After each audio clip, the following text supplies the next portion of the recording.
meantime, just a few administrative notes while we wait for him. My name is Dennis Flippy. I'm the host for this evening. I live in Westville, born and raised in New Haven, been here for close to 60 years. I'm thrilled that the mayoral candidates have agreed to come here and talk about the city finances. I think it's one of the most important subjects. All of the candidates, I'd reached out to all the candidates and the mayor to try to schedule a date and time. Mayor Elliker was given as much of an opportunity to choose the date as everyone else. Unfortunately, he's chosen not to participate. In advance of this meeting, I sent out a Google form that the candidates were able to share with their supporters. People were able to submit. Mark Zaretsky is here from the New Haven Register. Candidates were able to, the candidates or their supporters, the general public were able to submit questions in advance. We received, about a dozen questions from individuals. They were all submitted anonymously. Shafiq is just joining. And so in full disclosure, I prepared most of the questions. And to the extent possible, I tried to be as objective as possible and provide supporting documentation for whatever statements I've made. And so that's the background. The chat is open, feel free to use it. The questions we put out in advance, they're online. I sent that link earlier. But if people have additional questions, you can put it in the chat room and we'll try to answer whatever ones we can. And so without further ado, we will begin with opening statements. Wendy will go first, followed by Shafiq, Tom, and then Liam. Then for closing statements, we'll go in reverse order. So Wendy, the floor is yours. Thank you. I have written to the local FBI requesting forensic accounting of the Budget Office and Finance Committee. How much do we have? Where is it? And how much do we owe? In my opinion, City Hall has robbed us blind by overtaxing and ignoring constituents.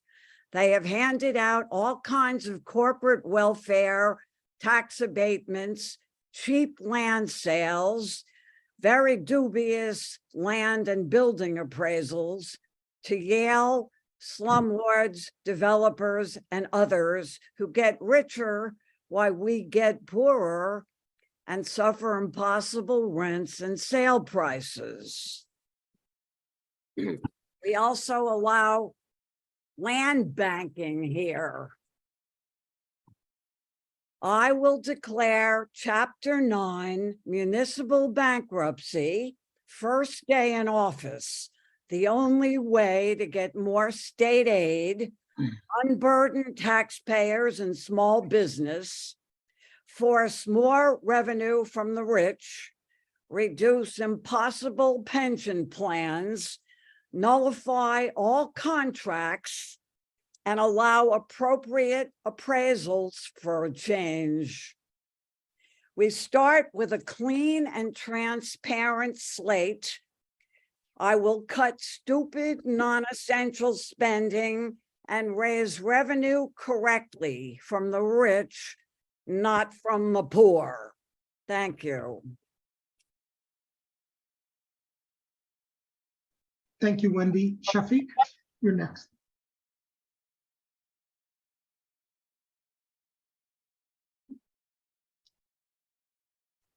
Good evening, Dennis. Thank you for having me and working through a couple of technical difficulties today, but good evening all, good evening, Haven, and folks that have joined, Tom and Liam. Hope you all are doing well and you had a great holiday. Wendy, same for you as well. So, Dennis, thank you for having this forum and thank you, the residents, for tuning in live and listening and taking care of the attention of the city's finances. We're going to hear a lot tonight about numbers, about policy, but before I get into my plans, I want to make one thing clear. Our budget is a moral document. And it's a moral document that means nothing if it isn't put into the context of the residents' lives. We have more children living in poverty. We have more families experiencing housing insecurity. As we can see with the most recent homicide and violent gun death of this young man that passed away yesterday, violence has doubled in the city. Gun violence has doubled in the city. We have gone through some of the best performing municipal schools over some times, and now we've seen the worst municipal school system in the state. Meanwhile, our budget has grown into the hundreds of millions of dollars. Our budget is a moral document that can only guide us as well as our principles of our leader. So when we ask whether New Haven has a spending or income problem, the answer is we have a transparency problem. We do ourselves a disservice by focusing on the budget each year without putting just as much focus on our ability to be transparent. As the incoming mayor, I will certainly be issuing an independent forensic audit of our budgeting surplus, of our finances, and on how we spend money. We need accountability down to every pencil, pen, crayon, and eraser. Budget are our guide. This is our guide for the city. They represent the plan and the priorities that we spend on, that we focus on for our community. The audit will show 15 seconds. whether or not we are actually putting money where our residents and taxpayers have asked it to be and where it needs to be there for them in the future in order to control spending. Thank you. Thank you, Tom. Thank you, Dennis. Thank you everyone for joining. So I'd like to start just a little bit about myself before we jump into the facts and figures of the budget. I grew up in the New Haven area. I've been part of this community most of my life, and I care about this city and I want change for it. After I went to school in the area and in New Haven, and after college, I spent 9 years in India, where I helped to rebuild villages after the 2004 tsunami, and I truly learned the meaning of selfless service. And coming back, I view this as an opportunity to help out my community. The last 5 years, I've worked with other cities and states on issues that confront us now as challenges. As a few examples, I've worked with a similar sized city on their economic development strategy and helped to secure them $140 million in federal grants. I've worked with affordable housing developer on their how they can grow in the US market in California. I've worked with several state agencies on how to do inclusive economic development and address some of the racial disparities we see. And I see the potential that this city has, and we have to do more. We face a crisis of leadership. Our chronic absenteeism was the worst in the state. Our violent crime or our homicide rate is worse than Bridgeport for this year and the previous year. And so is, I'm going to give a quote from Justin Elicker from 2019. Leadership begins by actually showing up. The glaring thing about the debate today is that the mayor of our city is not here. We need to restore passion to City Hall. We need to show up. We need to listen. And then we need to implement policies with real people in mind, particularly for people that are struggling the most. And I find it, as a citizen, as a resident of the city, incredibly disappointing that he would choose not to participate, that he would refuse to participate, not offer any additional dates. And I think that says a lot about the state of our city right now. Thank you. Thank you, Tom. Liam? Thank you, Dennis. I did want to just say for a moment, I saw Anthony putting up a sign that said, unmute me, please. So I don't know if he's trying to if he's helping you, Dennis. He's not helping. We put everybody on mute because of feedback that others are getting. So if you have a question or anything, please use the chat room. Thank you, Liam. All right. Thank you so much, Dennis. And Dennis, thank you for taking all the time. I know you put a lot of time and energy into putting this together and gave us a million dates to choose from. So thank you for all your work and bringing the community together today. Before we begin, I know this is a forum about the city finances, but I do think it'd be appropriate to just take a moment to acknowledge the life of Mark Malongo, who our community lost to gun violence tragically yesterday. I know everyone here, we may have different ideas about how we want to lead New Haven, what direction we want to take it in, but I do know that everybody who's involved in this process cares very deeply about the city, and we all want to see an end to this sort of violence in our town. So I just thought it was appropriate to take a moment to send a message of care and our hearts out to the families of young Mr. Malongo. I'm Liam Brennan. I'm the father of 4 New Haven public school students. I'm a former assistant U.S. attorney here, a former legal aid attorney, and an active community member in the city.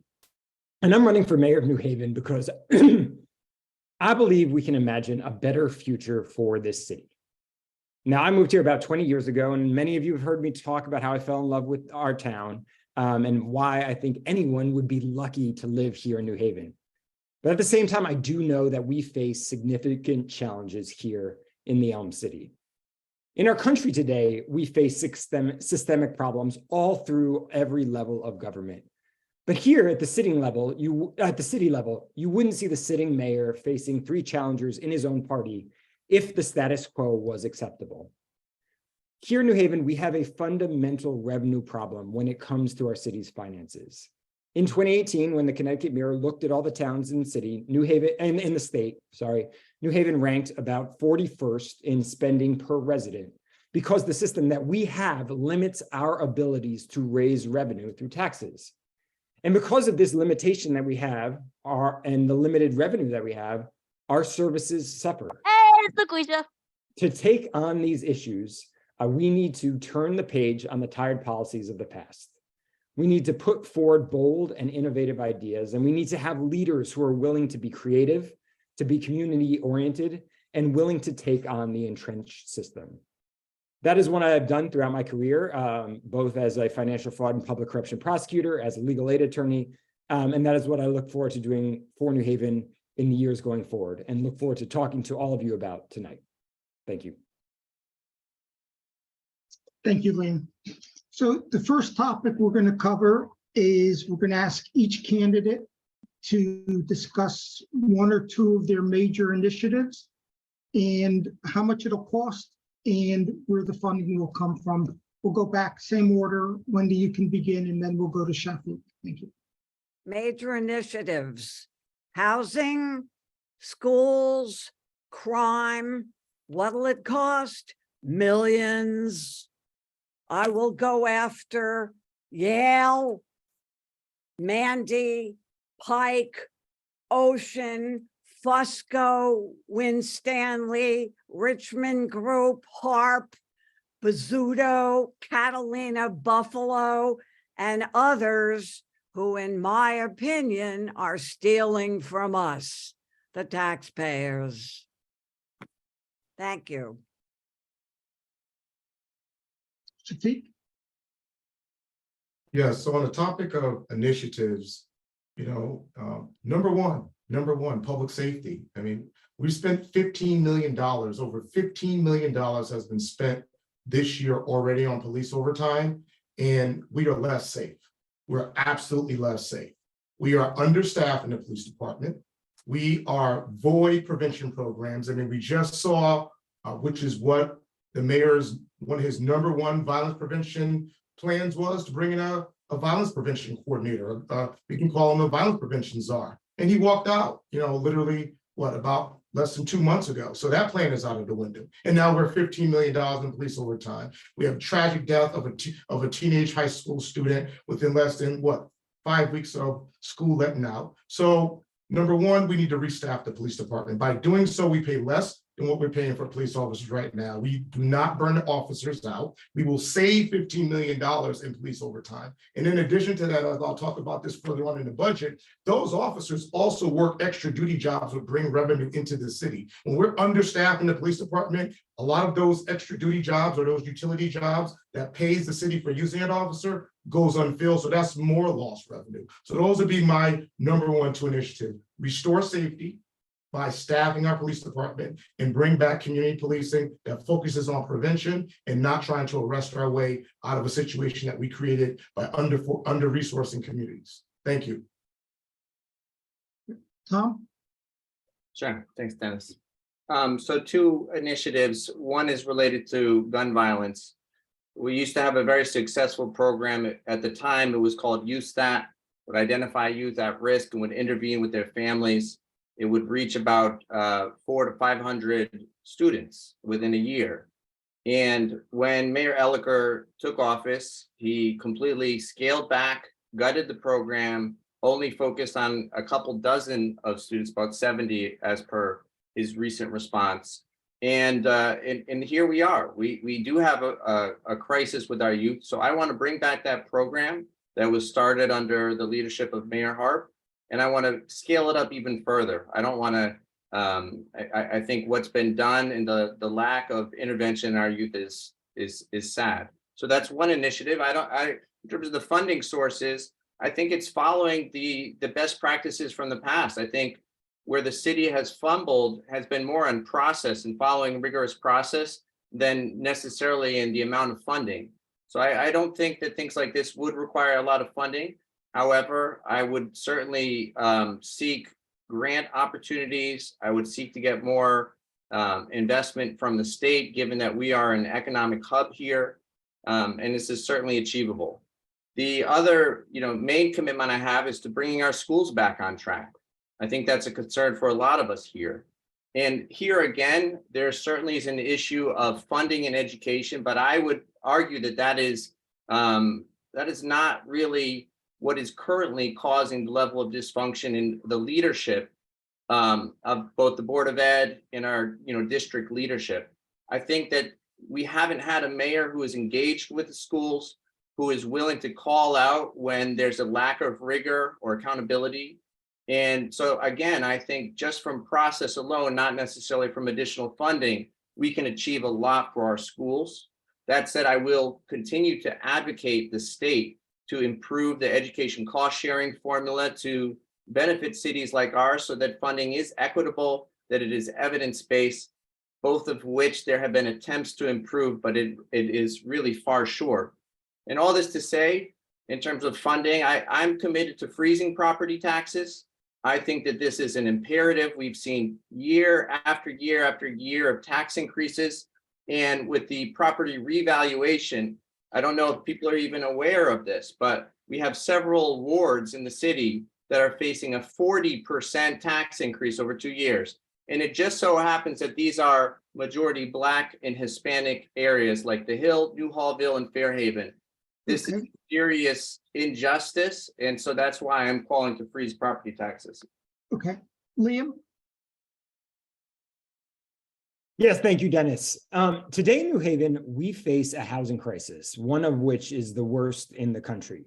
We have a vacancy rate of approximately 1.4%, which basically means we have no empty apartments for people in the city, let alone affordable apartments. We're just talking about raw apartments in general.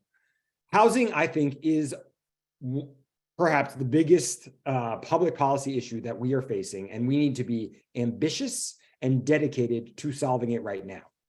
Now, there are a number of housing interventions that we need to do that would cost money and they would take time to develop. But one of the first things we can do is rezone our whole city to make it more possible to build housing that is naturally more affordable, that also is more environmentally sound, and that produces more tax revenue per square foot than the type of housing that we're building now. We are currently laboring under a zoning code that was developed in the 1950s and 60s when we tried to suburbanize our city and make our cities like a lot of the surrounding suburbs and be very kind of suburban centric in the way we thought about our city. That has not worked out, and that has left us with a crunch on properties that we have now. We can unleash a lot of both tax revenue and construction and housing that's going to be more affordable by taking the first step of rezoning our city. It will take minimal investments of just like paying some staff to do this, but we'll have great returns for the welfare, both financial like personally on the family end, and financial city-wise, because we will create more taxable property. I think this is something that we need to be all engines fired on, and this is my prime initiative. Great, thank you, Liam. The next topic that we're going to talk about is ARPA funding. Because of COVID, the city received a tremendous amount of money from the federal government, $105 million. Mayor Elicker and the Board of Aldermen have allocated that money into different buckets, some of it for public safety, some of it for education, some of it for infrastructure. I've asked the candidates to look at the distribution of funds and to say where they agree with the mayor in terms of where the money is being spent, where they disagree, and if they would appropriate the money differently had they been mayor. Wendy? ARPA, the American Rescue Plan. My initiative, safe housing, schools, livable cities, shelters, disaster planning. The 105 million that we got from ARPA, I wouldn't be surprised if a very large percentage of that was wasted. These numbers, I don't trust the list. I thank all of your work, all of your research, but this list doesn't mean anything if I can't get a straight answer out of the budget office or the finance committee. But we need more money. However, our budget is gone crazy at 660 million. The reason Elicker isn't here may be because this coming month, we're getting our tax increase in the mail, approximately a 10% tax increase. I pay more for my one bedroom than someone pays in Riverdale, the Bronx, for a whole house with a yard and a garage. Thank you. Shafiq? Same question.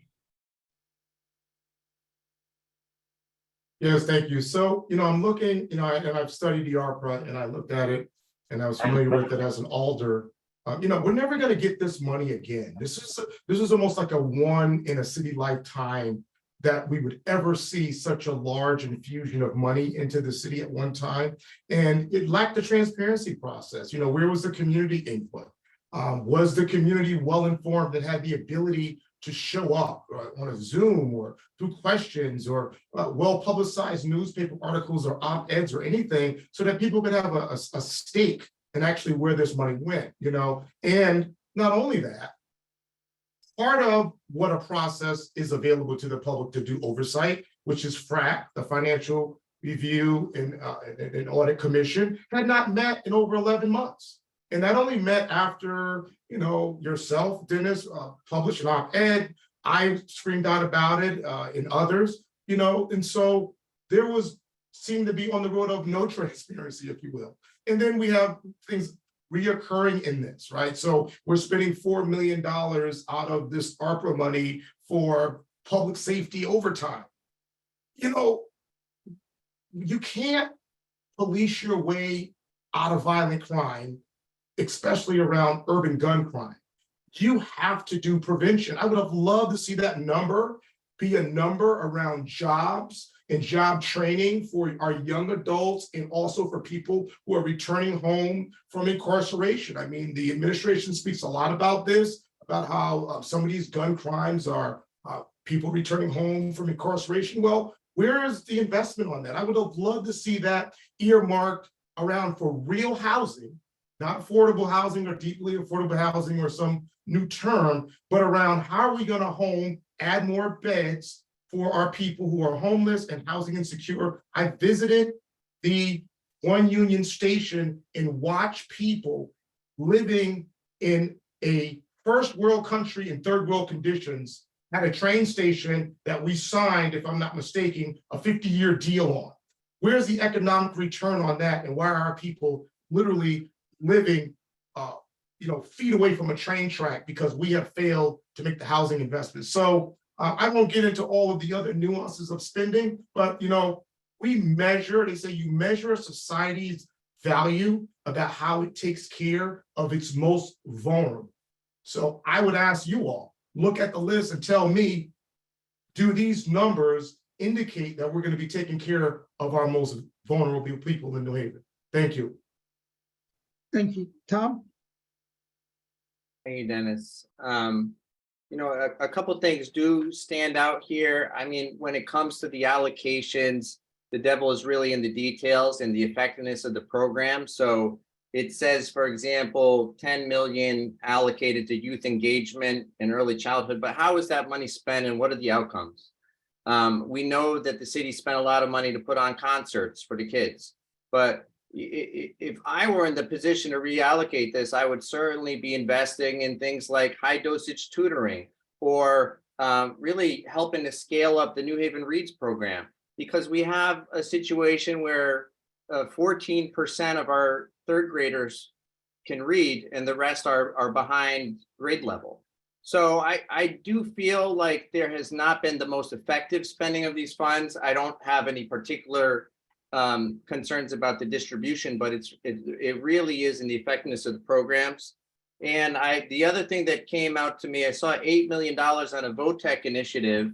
I mean, again, what is the result of that? What type of programs were instituted? I know that the city was looking at establishing a vocational a VOTEC school. It has not been successful so far. So again, it comes to what are the outcomes of these programs? And I think if we look across the city, like all of our city agencies, there really is not or has not been, in my experience, a focus on outcomes. It's we established this office, we have this program, we're putting this money aside, but what are we getting as residents from that?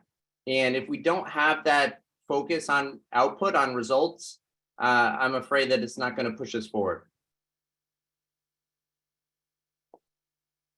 Thank you. Liam? So the ARPA funding is this amazing infusion of funding into our city that we are never going to see again. And it was a real chance to put forward a vision and some thought about the future of our city when we receive these funds. I think what we've seen is a serious lack of vision on the part of the existing administration. Now, the agenda you put out, which I believe is the best that we have out there, Dennis, I think it's really hard, even with this agenda, to see exactly where the funds went. I mean, it's somewhat opaque. You look at the biggest expenditure there, and it's on admin and IT public safety infrastructure. Not exactly sure what all that means, but just taking a look at all of it, it looks like about $1 in every $3 from this funding went to the police force, including, as Shafiq was mentioning, for paying for police on overtime.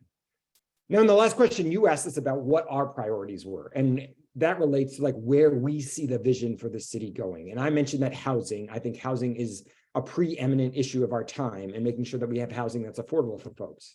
At the same time, here in New Haven, in addition to having a lack of housing that's affordable, we have an epidemic of out-of-state landlord conglomerates who are taking possession of numerous properties across the city, jacking up rents, extracting wealth from the city, and not keeping up their properties. If we lose the properties that we have in this city because they are degraded to the point where people cannot live in them, we are going to have an affordability crisis that is even worse. And so a key component to keeping affordability in New Haven is making sure that the housing that we have, the housing stock that currently exists, is maintained and can still be livable. Currently, we have about 12 housing inspectors in the city for upwards to 50,000 units. That is not enough people to get this job done. And so when we're looking long-term at New Haven and what our needs are, and when we have this huge housing need, we need to invest more in holding these landlords accountable and making sure that the properties that we have in the city are maintained so that people live in dignity and that the actual physical structures can withstand the test of time. I would have devoted much more attention to that and put forth like a more cohesive plan for doing that with these funds. Great. Thank you, Liam. The next topic is the 2023-2024 operating budget. wanted to get everybody's thoughts on what they see as the highlights, the lowlights of the budget. There's a couple of specific questions that people asked, whether you would, as mayor, reinstate the $10,000 that the city through LCI gives to each community management team to sort of work on neighborhood projects. Another question is, would you be able to lower spending? If so, where? And then there was also something that came out, the mayor isn't here, of course, tonight, but the mayor is saying that there's a $37 million rainy day fund. I'm unable to find that anywhere in any of the city finances, and it doesn't seem to jive with the mayor, with the fact that the city has raised taxes by, 15 to 30% over the last 2 years. So we'll start with you, Wendy, please. Okay. The budget is not a budget. It is a fiscal fiasco. It is a money mess. I will cut spending. I will go after the rich, and I promise to lower taxes on taxpayers like me and small business. That is a promise. Our budget, so-called, is out of control. We have had 3 tax increases from Elicker in 4 years. The third one is coming in the mail in a couple of weeks or so. There are no highlights, only lowlights. And I will go after Yale for half the city budget. I have a plan. Thank you. Thank you, Wendy. Shafiq, you're next. Yes, thank you, Dennis. So a lot here for 2 minutes, but I'll just start with the pay raises and the Board of Alders cutting the 34 requested new positions that City Hall requested to 25. And here's the thing: sneaking pay raises in for City Hall staff with federal money that could be used to hold off crime, to help our youth, to help with the homeless. It's a political ploy that speaks volumes to this mayor's management. No one lasts very long at the city of New Haven. I mean, the turnover here in the city has been massive under this administration. The $37 million, we can call it a rainy day fund. The mayor raised our taxes and touts that a rainy day fund, yet still we have historical high unemployment vacancies. 112 when I last checked. It was roughly 112 vacancies in the city that were considered essential services. That has left our city in delivering some of the poorest services. On this campaign trail, I thought that I would be running around trying to convince people that an 84% illiteracy rate for our children that live in New Haven is a prison, a school or prison pipeline. But people are talking to me about all the trash outside of their house, that they have more trash in their front yard blown onto their lawn than they actually have in their receptacles. So we're paying full-time taxes to get part-time services on a city that has locked doors and constant answer machines. So, we talk about the highlights and the lows of this budget. The mayor said that he would bring discipline to our spending 3 years ago, but instead his administration oversaw a budget that has ballooned discretionary funding every year. Over the while, fewer and fewer services have been delivered to our community. He said that he would budget without gimmicks, but instead he has balanced the city's books using ARPA money. I mean, it's clear, right? How else do you get $16 million surplus last August? And then we find out in December that it was actually $474,000 left of that $16.9 million. So it really wasn't a surplus. And then FRAC, the Financial Review and Audit Commission, had failed to meet for 11 months, of which it had board members listed that were deceased. So, we asked the question, who is running government? Are we asleep at the wheel? And can you even put together a budget that you don't have hands-on with? He also said, Time? Thank you, Shafiq. Yes, sir. Thank you. Tom, you're up next. Thanks, Dennis. Just a couple things. So we talked about ARPA funding and how this is a once in a generation opportunity for the city to to use these funds, $115 million. And yet in spite of that, we have tax increases. And not just tax increases, but as I mentioned again, tax increases that reach into the higher than 40%. I can't emphasize this enough because I can't even believe how much that is in these neighborhoods.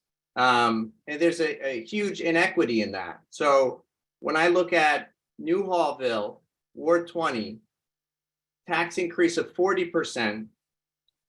But when I look at Ward, East Rock and Westville at 7%, something is not right. And then when you look at how the large properties, large, multi apartments were assessed at a lower value, and single family and small single family were assessed at a higher than value. There's something deeply wrong about the way that the city has been being managed in terms of how we tax. So that's the biggest thing. The other thing is that even though those numbers are quite high, there was city bonding as well. And I believe it was $60 million in city bonding, which actually hides the real increase. So, despite the fact that Mayor Elicker likes to make a show of how he's for, getting the city finances in order, the fact is that we've added a ton of positions to City Hall. I believe 96 were added in the last 2 years. We've increased taxes even in spite of a windfall of federal funding. And what do we have to show for it? We have the worst, by the numbers, some of the worst education outcomes and the worst education outcomes in the state. It's unbelievable. And the mayor refuses to come here and talk about it, but instead writes an op-ed in the New Haven Register as if he's taking a victory lap. Again, this is just, I find it very disappointing. This is part of a democratic process, which is, standing by your ideals and by your record. Mhm. To not have the mayor be able to address some of the concerns here is unacceptable, I think. Thank you, Tom. Liam? Thank you, Dennis. So in terms of a highlight, our bond rating has improved. That's a good thing. In terms of lowlights, looking at the budget that was proposed, we had the mayor proposed 12 new positions in the police department, but there were already 48 vacancies, I think, in the police department as well. There was no sort of plan to fill 48 vacancies in the police department. And then how are you going to fill 12 extra positions then on top of that? So this seemed to some extent to me like an unrealistic proposal because we already have spots that are not being filled. Now, I've talked twice about housing. I don't mean to beat a dead horse on this, but we had no new positions proposed in housing inspections. And I think this is a huge problem.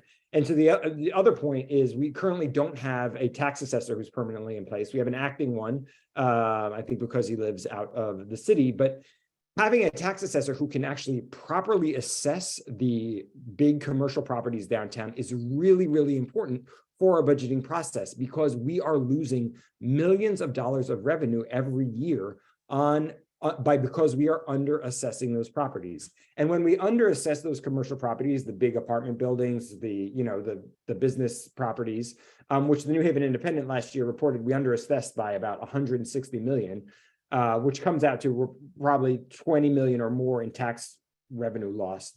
When that happens, that causes the taxes on residents then to go up because then all the rest of the burden has to fall on our local residents. That is not only unfair and unjust, it is just poorly executed. Finally, one other lowlight I want to mention is we had 34 new positions proposed in this budget. None of them were in the Board of Ed. And by the Board of Ed, I mean in the school system.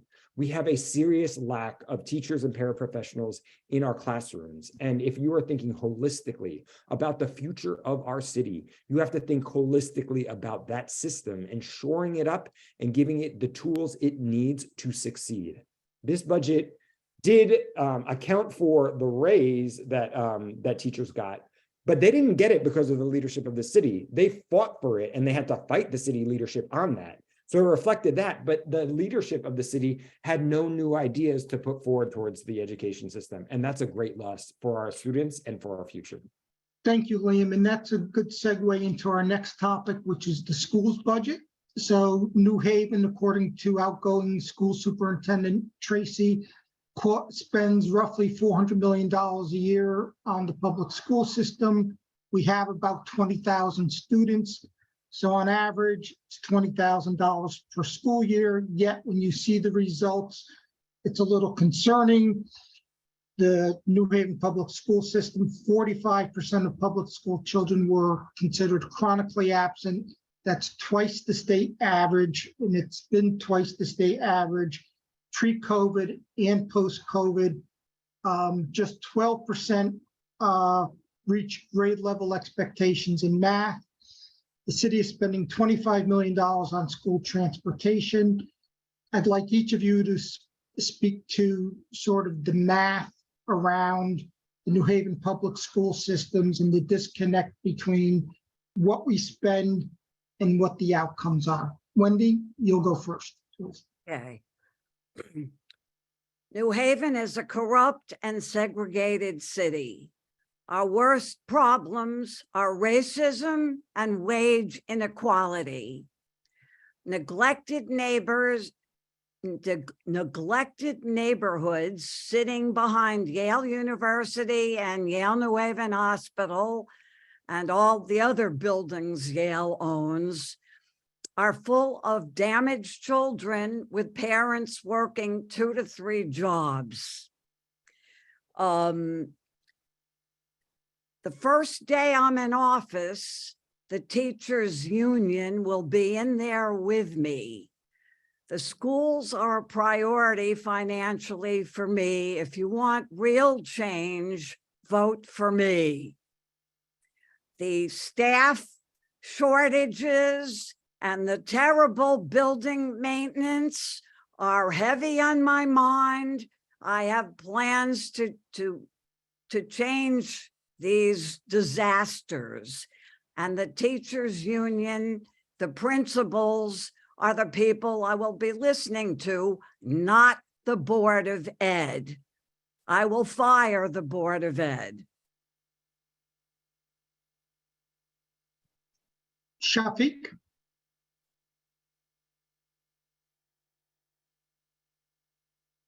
Yes, so our Board of Ed is very unique in that, the mayor actually sits on the Board of Ed and he actually appoints people to the Board of Ed, which actually laterally gives him control or influence over that Board of Ed. But nevertheless, the issues that we see with our Board of Ed is management. But we are absolutely positively on the road. We have created a school to prison pipeline. These are facts. 21 and a half years as a police officer, I designed street outreach worker program as a result of a school to prison pipeline that we needed to break and restore back opportunities for young people.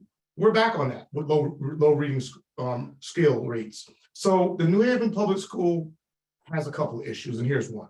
I met with state legislators up in Hartford about 3 weeks ago, and I went and I sat, and they explained to me that the Board of Ed is not even properly drawing down the money, that there's roughly $79 million still sitting on the table that they said money that they could use to fix the roof at Hill House, to fix up some of the upgrades inside of the school system. So we're not drawing down the money.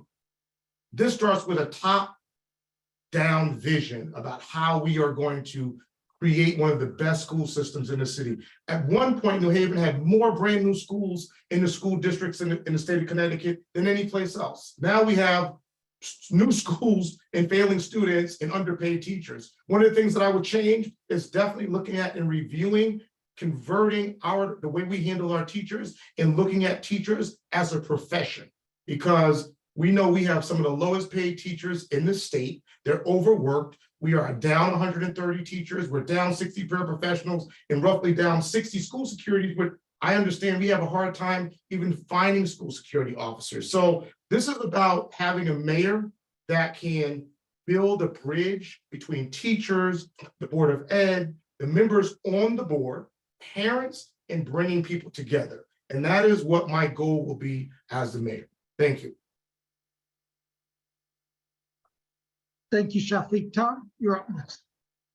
Thanks, Dennis.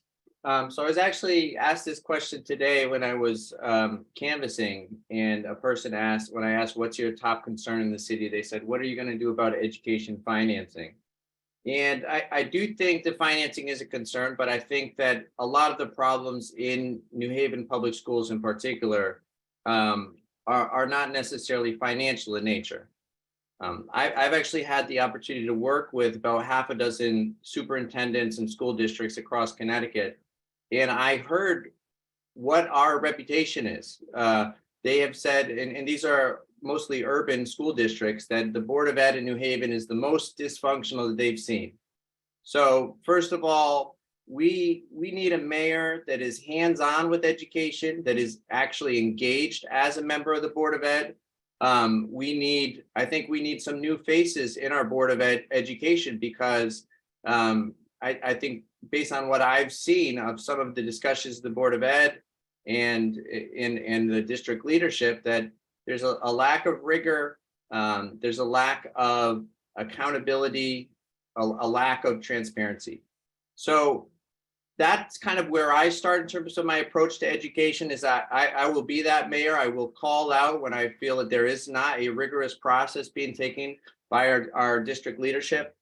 The other things that I would be looking to do in the school systems are create more career readiness, starting at the middle school grades even, because we need to inspire youth to be inspired to want to do something, and you can't be what you don't see. So I would definitely have a big emphasis on career readiness in high school, really helping to set up apprenticeships, internships, dual certification, so that kids can come out of high school and get a good quality job.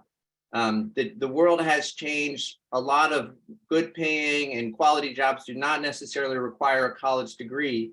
And I think that every student should be able to come out of high school with the skills needed to succeed.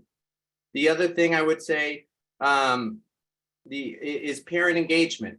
I was shocked to find that of our 44 schools, only about 10, maybe less than that, I was able to find that actually have functioning, regular meeting parent-teacher organizations. And when I dig a little bit deeper, I heard from parents that they have felt shut out. We've seen that the Board of Ed has only recently, after the advocacy of several of us here. So I have to give a shout out to Shafiq and Liam, because we've advocated for in-person Board of Ed meetings and we finally got it. And we all know that the reason why there hasn't been in-person meetings was a fear of confronting parents that are upset. And that's not the only way that parents have been shut out. So as a mayor, I will focus on parent engagement. I will have a liaison to the school system focused on a parent university, parent engagement, making sure every school has a functioning parent organization. And the last thing I'll say is that we need to support our paraprofessionals better. We need to grow and attract more teachers by helping the paraprofessionals become certified teachers themselves. This is called a grow your own program. We have done some experiments with it, but I would very much like to scale it out even further. Thanks. Thank you, Liam. Okay, so New Haven invests about 5 to 10% less per pupil than the average Connecticut school district. Our teachers here have a harder job than folks do in other school systems, and our teachers are underpaid when compared with other districts. One thing I want us all to remember and all to think about when we talk about our schools and we talk about the budget of our city in general is that we do have enough money in our government budget to pay our teachers competitively with the surrounding districts. The raw dollars are there. We choose to spend that money elsewhere. Now, there might be good reasons for that. There might be poor reasons for that.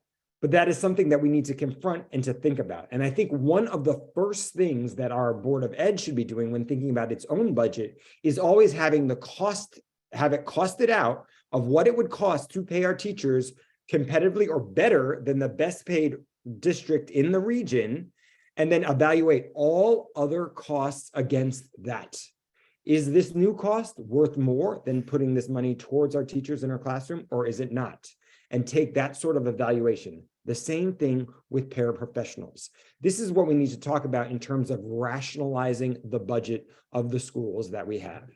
When we talk about rationalizing the budget as well, we need to seriously look at the type of system that we want and think about the type of system that we want to see here in New Haven and have a strategic plan to move our schools in that direction. And when I talk about the type of system, I mean things like universal pre-K. Most towns in Connecticut have universal pre-K. Do we think our system, our students, our children deserve universal pre-K? I do. I think many people here probably do as well. I think we need to have the Board of Ed should always be working with that raw cost as well and thinking about the expenditures that it makes in comparison to that and whether we want to build this system up in that way. One thing I just want everybody to always think about and always remember, we are never going to get these things by accident. We're not going to just stumble into universal pre-K for our schools. We're not going to stumble into fully funded libraries where students can take home books because they can't right now. We have to choose to make those expenditure decisions and compare them to other expenditures that we make. And when I think about the school system and I think about how the Board of Ed runs, I think it needs to always be having those costs up front and think about what its long-term goals are and making decisions that move our system in that way. Move our system in the direction of having the best paid teachers and paraprofessionals, in having universal pre-K, and having access to recess and sports and all the other things that students need as well. Have those costs out in front of them, have staff do that, and then make decisions based on that. The truth is, this will take more investment in education, but it will be an investment in our students and an investment in the future of our city. Thanks, Dennis. Thank you. So the next topic on the agenda is public safety. Back in 2020, Mayoral eliminated 48 empty positions from the police budget. Some people viewed that as defunding, others didn't. This year, there's $42 million budgeted for the police department. However, 10 million of that is for overtime. Usually with overtime, you get fewer hours because you're paying time and a half and you're using more seasoned officers. In addition, a couple of years ago, FRAC recommended that the city perform an operational audit to try to establish, what it is that the police are doing well, where they can gain efficiencies and effectiveness. The question is, would you support an operational audit? What are your views on funding and defunding the police? And then lastly, the city is spending $4 million to install 500 surveillance cameras. Please share your thoughts on that topic as well. And Wendy, you begin. Okay, I'm all for the cameras. We are overwhelmed with shootings, robberies, hit and runs. We need the cameras. The first day in office, aside from the teachers, I'm gonna have the cops and the fire with me. They will get raises. However, I will fire plenty of six-figure, non-essential supervisors in the school system, for instance. And why do we need so many assistant police chiefs? And by the way, the police chief makes $150,000. That's possibly more than Elliker makes. We don't need all the school supervisors or all of those assistant police chiefs. As far as the police, I want to move them to the armory. They need a central location instead of that god-awful fortress across from the train station. You can't get in there unless you're arrested. I have tried to get in there to meet with Jacobson for 5 lousy minutes, and they don't answer the phone or email, like most of the other city departments, including the fire department. Nobody answers the phone. Now, you mentioned, all of you, that the city's hired a number of new people. Where the fuck are they? You go to City Hall, there's an echo. There's nobody there. Except there's one person collecting taxes on the first floor. And these taxes are in themselves a crime. We are overtaxed. Yale has to pay for half the budget. I've got a plan for that. They own 60% of New Haven. They own us. All right. That's got to stop. Thank you, Wendy. Shafi, public safety budget, surveillance cameras, operational audit, staffing. Please share your thoughts. Yeah.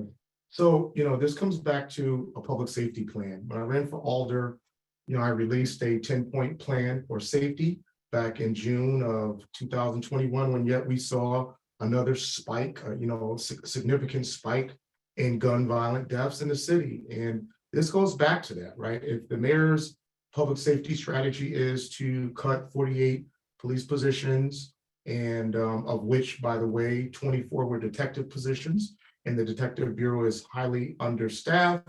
And as a result of that, even though they are reporting a high clearance rate for this year's gun deaths, the previous years prior to that are very, very low. So when you add in the gun deaths, which is people who shot somebody and did not get arrested and they're still walking on the street, and people who have shot somebody who did not die and they're walking around the street, and that number is now, as I reported in my most recent op-ed, roughly around 300. If you were able just to get 30 of those people off the street, you still have 270 people walking around that has yet to answer to their crimes. And so we can see how important it is to have just detectives. So it's not just about what part of the police department you want to cut. It is, how does it relate to your overall public safety plan? The other part is, we hear there's low shortages. Well, when I retired as a sergeant after 21 years, I was actually the background investigator for the police department. I did all the hiring for police and fire. And I can tell you, it is absolutely a challenge to attract young people into this industry. But we have to look at young people when we're asking them to do this job. What job are we asking them to do? We're asking them to come and work in one of the most dangerous cities in the state with gun violence. We're asking them to possibly surrender a third of their salary, if not 25% of their salary, which would make them eligible for affordable housing, which technically we really don't have. So we need to provide amenities for these young folks that we're asking to come here. Hey, come work, be a police officer, be a part of our community-based policing program. That program includes getting you affordable housing. We have an officer in residency program. Maybe if you live in the city, we will allow you to, take your car home. There has to be other types of advantages that we're asking them in order to attract them and keep them here and have them be a part of our city. Furthermore, as we look at the issue around cameras, I talked to officers on the street. As the mayor, what can I do for you? What would you like? They said, and they would open up their laptop in the car and say, I like for these doggone cameras to work. We have a camera surveillance program, and a lot of the cameras are broken, and we don't even know who's really monitoring these cameras. So this is a lot of things sound really nice on paper, and nice catchy terms go with it. But it's like the real deal is in the data. What is the data? We have spent more money on public safety, and we are less safe in the last 3 years. That's the answer. Thank you. Real quickly, I'm sorry, I was distracted. Do you approve of the surveillance cameras, and would you approve of a operational audit of police department? So the surveillance cameras, absolutely. It's part of my 10-point plan that I actually proposed back then when I, called the city. We need a public safety plan. It's in there, putting cameras in hotspot, my idea, but that's okay. He's the mayor, use it, do what you gotta do, keep people safe. In terms of looking at an operational plan, we don't need an operational plan. What we actually need is a deployment study. The deployment study would actually tell us how many officers do we need in the city to handle the amount of call volumes that we have in the city. When I was a police officer, got on back in 1996, we didn't have the barriers like the Alexion building and all of the additional traffic in the city. So now it'd take you much longer to get from one Union Avenue, let's just say to Brookside. So we need a deployment study to determine how many officers we need to actually adequately respond to people's 911 calls. Thank you. Thank you. Liam? So I think, what the premise of your question, talking about the positions that the mayor Elker said he was going to cut, and then later said he didn't cut, reflects a kind of lack of vision, saying one thing on one side, another thing on another side, that we've been seeing coming out of City Hall since then. I think the most important thing to talk about here when we're talking about public safety or talking about any government program is to talk about how a government agency can be more effective, and that our role should be to support what is effective and to change course when something is not. So, for example, we have waged a war on drugs for 50 years, for decades. 50 years later, we still have more drugs and more people in prison and more people addicted.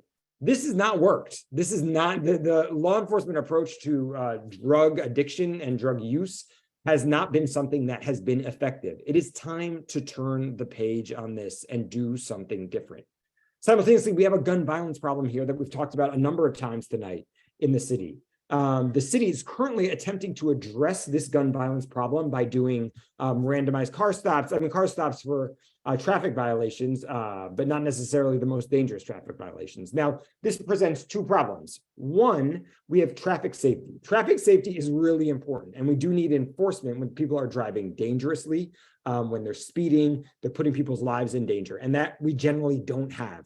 But enforcement on those grounds for that purpose alone is something that is worthwhile. That can be done by the police, that can be done by automated cameras. That doesn't necessarily have to be done by militarized personnel. It could be done by unarmed personnel as well, but we do need to take on traffic violence and traffic safety.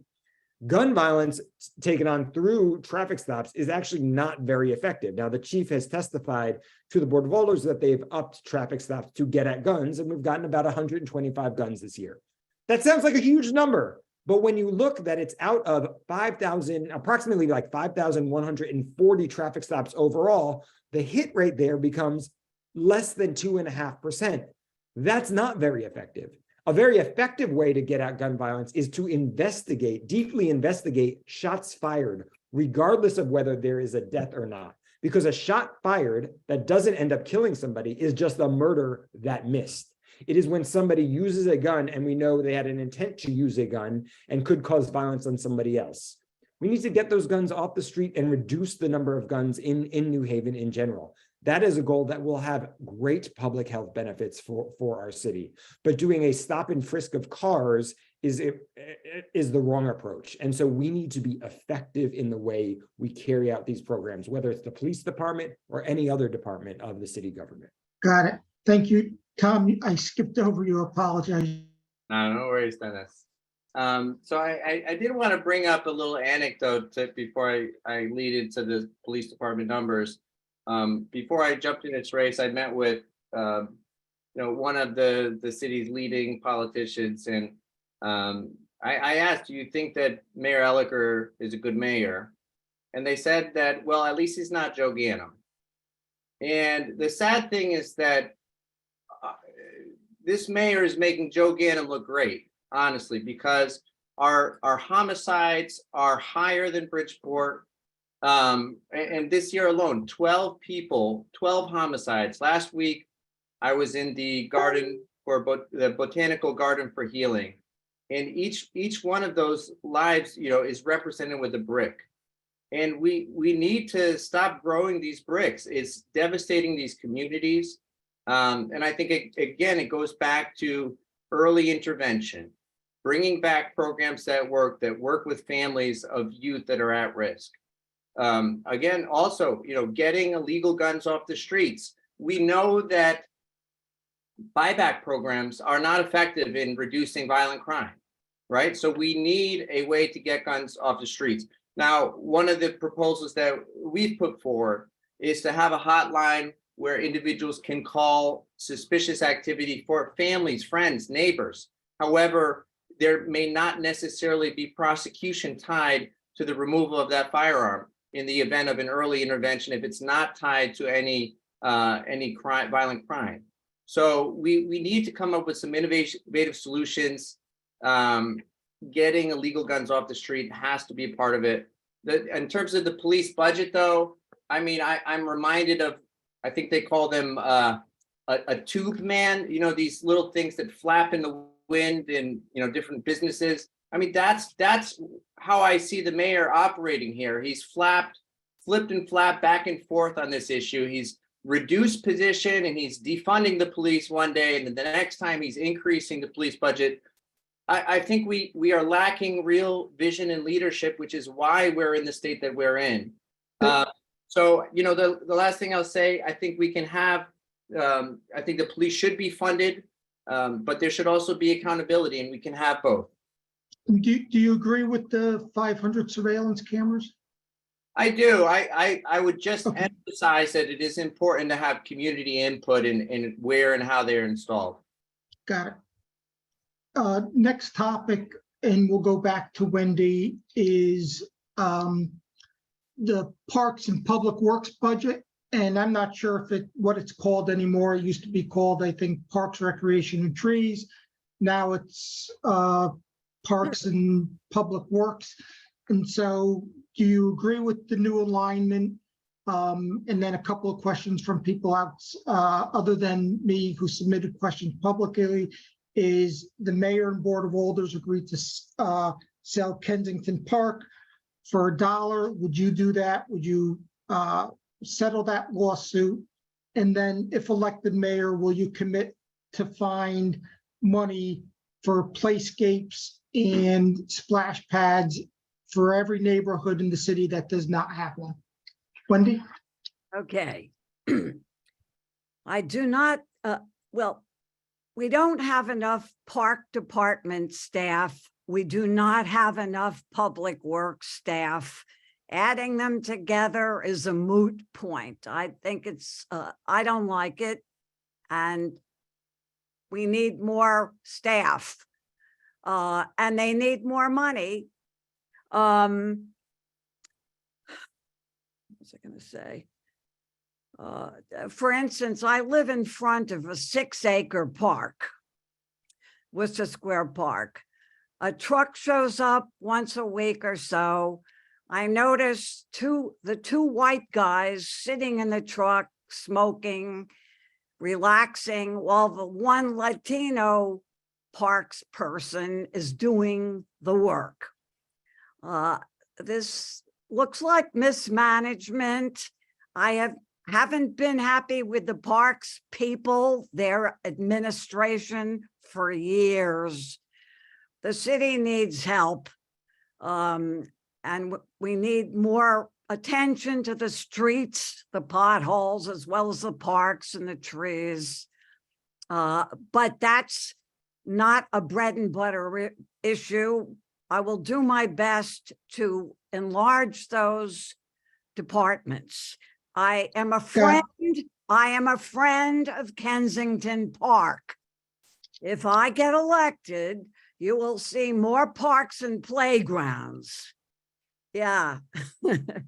Okay. And I will not allow any additional parking lots or car garages.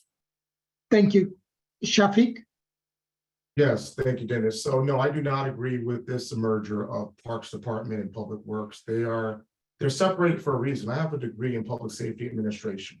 And the whole purpose of having, you know, a Parks Department is so it can focus on the green space and do the necessary things that is required for green space and what it was intended to for a community. It's a place, as folks have called me up and say, with all the things going on in the city, I want to go into the parks where I can breathe loveliness, right? And so that's what the Parks Department does. It creates these spaces of where you can breathe loveliness. Public Works is Public Works, right? My grandfather worked for Public Works. He worked at the garbage dump, or they call it the incinerator. My great uncles worked on the garbage trucks, and that's what they do. They clean the streets. They remove the snow. It's two separate businesses, it's two separate trades, and it needs to be handled as such. As far as Kensington Park, I mean, I was over at Kensington Park during the Easter egg hunt, and I met with friends of Kensington Park. Beautiful park, wonderful space. Yes, does it have a history that during the war on drugs, It was a place where people sold illegal drugs. Yes, but you know what? I grew up in New Haven, and I remember before that, before the war on drugs came, before crack rock cocaine came in the city in 1986, that was a park that we played in as a kid. And it's there for a reason. It's for kids, it's for young adults, it's for the elderly, where they can go and breathe loveliness. As far as this, the sprinkler systems and this sidescapes and all these different things, I think we need to get community input. What I've seen under this particular administration, it is thinking on behalf of other people about what other people want without talking to other people about what they want, right? And so we need to get into actually asking people and letting them tell us what they want and not presume that we can think on behalf of other people in other communities. Thank you. Thank you, Tom. And then we'll go to Lee. Thank you. So just straightforward, this was a bad idea, merging parks and public works. It was, in a way, it was doomed to fail. I mean, the two departments, I believe there was an assumption of operational efficiency or something, but the vision that you need for the two departments is very distinct. So in my first 90 days as mayor, I will create a separate parks department.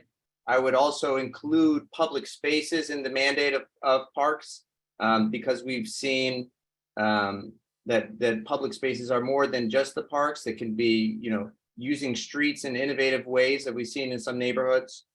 So, I think this reflects the fact that was done. I've talked to employees of parks, former employees of parks, everyone is upset with it, and yet the city hasn't backtracked. And I think that says something. It is totally natural to make assumptions and then be found to be wrong, but it's imperative to then fix it after you find that out. We haven't seen that. So that's what I would say about parks and public works.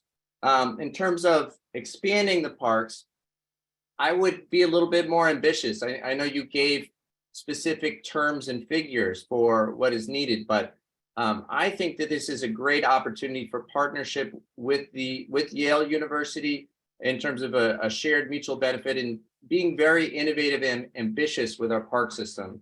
One of the cities that I've been, very proud to, have gotten to know is Tulsa, Oklahoma, and they have a world-class state-of-the-art park that was created through public-private partnership called the Gathering Place. And personally, visiting this park, I had a moment. It brought tears to my eyes, because normally when we see economic development, it's not focused on families. And here we had a $500 million investment for families. And if you go there, you'll see that no matter where you live in that city, they go to that park. So that's the type of ambition I would like to take to our park system. We need public-private partnerships to make that happen. Thank you, Liam. Thanks, Dennis. The consolidation of parks with Department of Public Works, I think, was a very well-meaning policy, but it has turned out to be a failed one. From Goff Street Park to the East Shore Park, our parks are in disrepair. And one of the most interesting things I've found from talking with people around town is everyone feels like their own particular park is in the worst shape, but it's really a holistic systemic issue that the consolidating these two departments has left the parks unattended to. So I actually applaud the effort of trying to do this. I think it's really good to try to find government efficiencies, but when we make a mistake, we also have to be willing to admit to those mistakes and correct them. We can't just let them continue on because we feel like our reputation hangs on it, or for whatever reason that causes us to do this. We tried something that didn't work. Now it's time to turn the page on that process and do something different.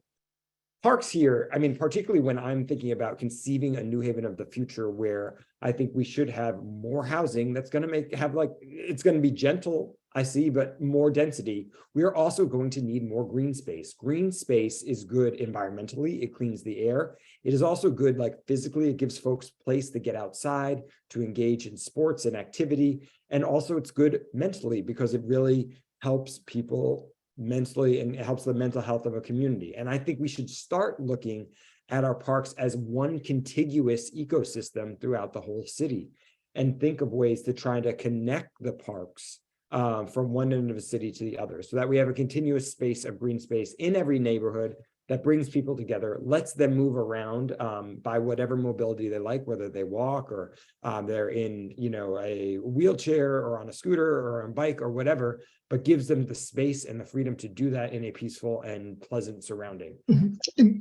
And what's your view on the sale of Kensington Park for $1 and committing to having the playground and the splash pad in every neighborhood? Yeah, I think the way the Kensington Park issue has shaken out is really unfortunate, because I think it has pitted the idea of housing and housing affordability against green space, and I think we need both. So I don't think the way this being carried out has been great. I think what I would have done is look to space where we could build housing and have green space right nearby. The problem is, like, they're not replacing this green space anywhere nearby. But we have a lot of excess pavement that could be used either for the housing or for the green space, because we have streets that are actually left empty most of the time, and we should repurpose them either for housing or green space. And that could take this issue of the either or of Kensington Park off the table.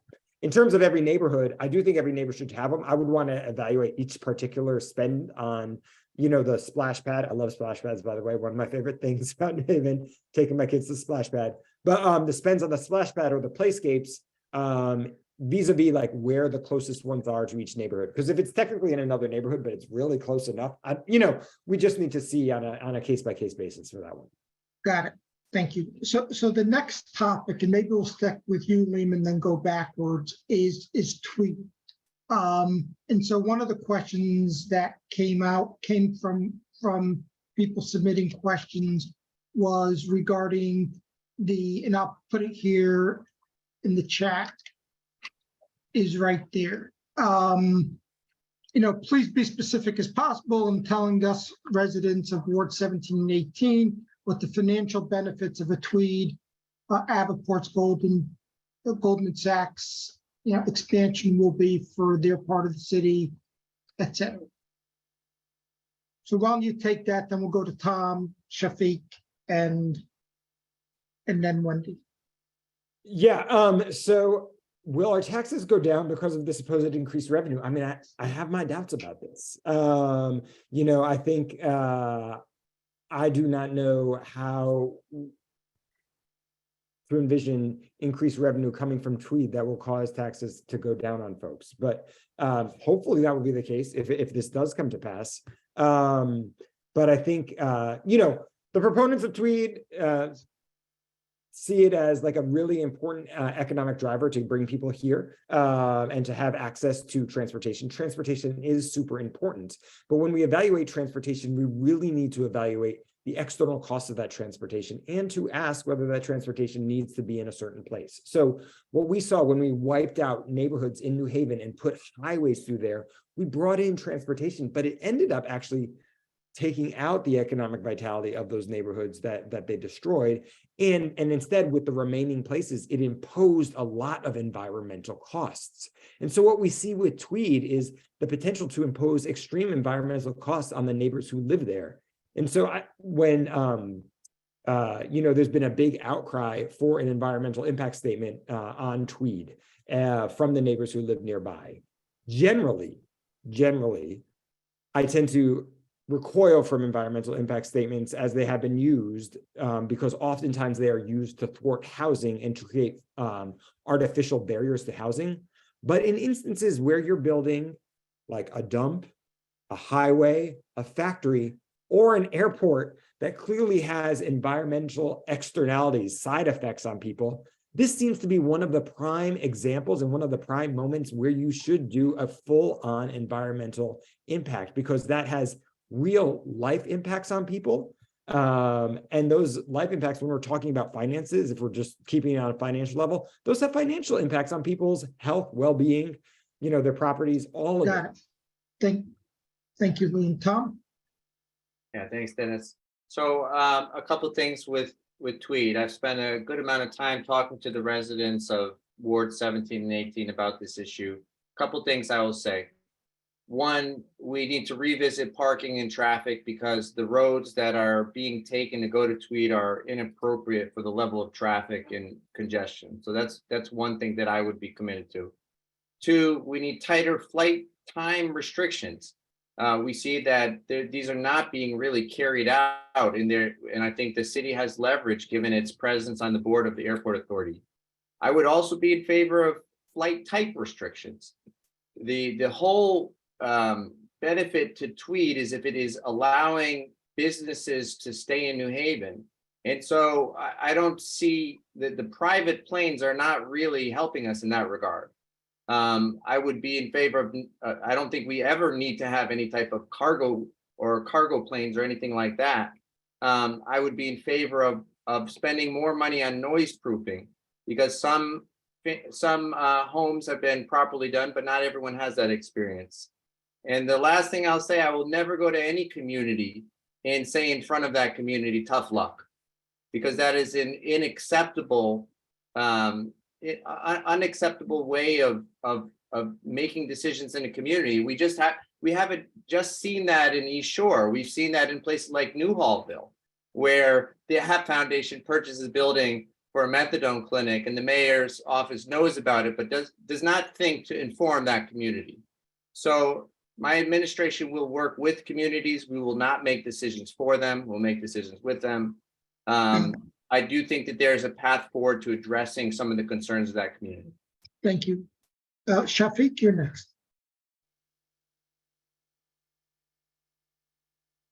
Thank you. Thank you, Dennis. Also, too, I just want to mention just one part about the Parks Department. We actually put out a platform that can be seen at Vote Shafiq /parks. So we put out a platform about the parks for more information regarding that. But moving forward to the issue about the airport. So in January 30th this year, I filed for an environmental impact study regarding the airport. I joined with Senator Looney and Al Pialillo around their same concerns as they had filed for one as well. And what we were asking is that, the environmental impact study be done, come back, and then use that along with other data and other information to use that as a guide going forward. But in terms of the revenue, what revenue? As Tom Cruise said and Jerry Maguire, show me the money, right? And I'm sure that's what the residents in these two wards are saying, show me the money. More than 75% of the passengers that are leaving from Tweed are leaving from New Haven. They're not coming to visit. So with that said, we've released a platform about East Shore and the issues around this airport that would appeal to the FAA to fund an impact zone study. Now, this is a federal funded study that would be used to compensate the most affected group of individuals, houses, homes, and people that are impacted by the pollution, the noise, the increased traffic, as well as the environmental impacts of Tweed. And the FAA would be able to have guidance on the matter. We could spread the cost between the FAA, the airport, and the State Department of Transportation so that it would not fall on the city or on the residents. And I will say this, I was over in East Shore about 3 weeks ago with a group of residents, and we were sitting one street over from the airport, and they had their door open, their window open, and suddenly all the curtains were flying parallel back. They had statues on their mantle that was rattling. And Yes. we thought it was an emergency tornado, but in fact, it was a plane taking off. They said they deal with this all the time, that they've had to replace windows because the seals on the windows have been loosened and the rain comes in. So, I mean, this is a very serious issue, but in terms of the money, what revenue? Thanks. He owns Tweed. The mayor has the final word. I want to shut it down, or at least greatly diminish that airport. It is a huge polluter, ruining several neighborhoods and affecting several towns. It is a big mistake. I do not trust the state EPA to do the right thing. Money talks. Okay, Done. thank you, Wendy. The next topic, and we'll stay with you, Wendy. The next topic that we have is property taxes with a focus on homeowners. So taxes have gone up for single-family homeowners about 8% in the upcoming year. They also went up 8% last year. If you own a three-family, they'll go up 15% this year. They went up again 15% last year. So no matter where you own a home, your taxes over the last 2 years have gone up 16 to 30%. The mill rate is important, but it's really what you pay. Taxes are going up for individual homeowners. Large apartment buildings seem to be appraised way below market value. Is there anything that you would do for small homeowners?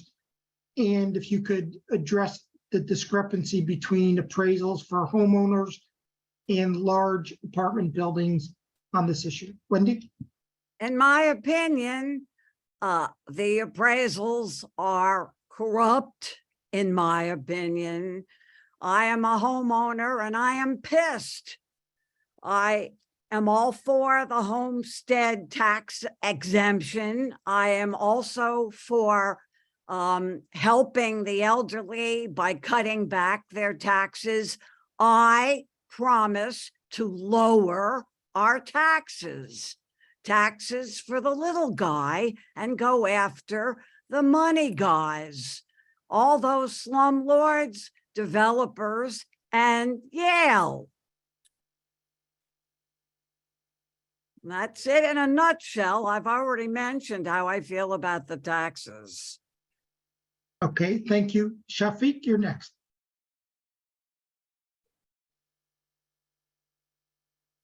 Thank you.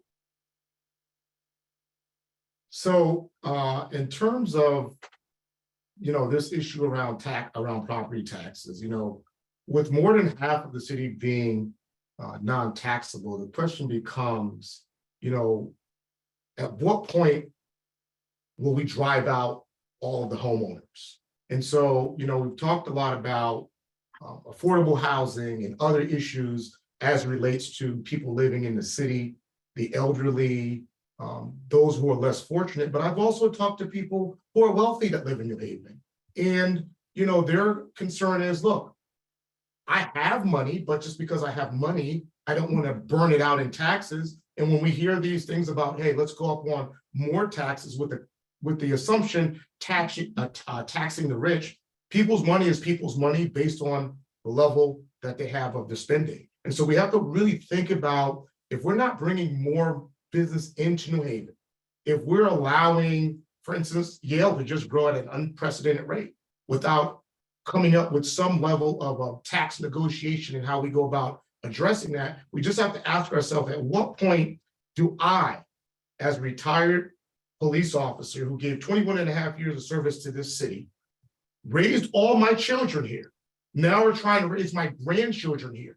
At what point do all of my children just move away because they can't afford to live here? And if I can afford to live here as a person aging, who helps to take care of me and who helps me with my aging life? And that's what I'm noticing knocking on a lot of doors in the city of New Haven, that are people are worried that they're sitting here in New Haven aging by themselves because their children can't afford to live in the city, their relatives can't afford to live in the city because we're pricing people out of New Haven.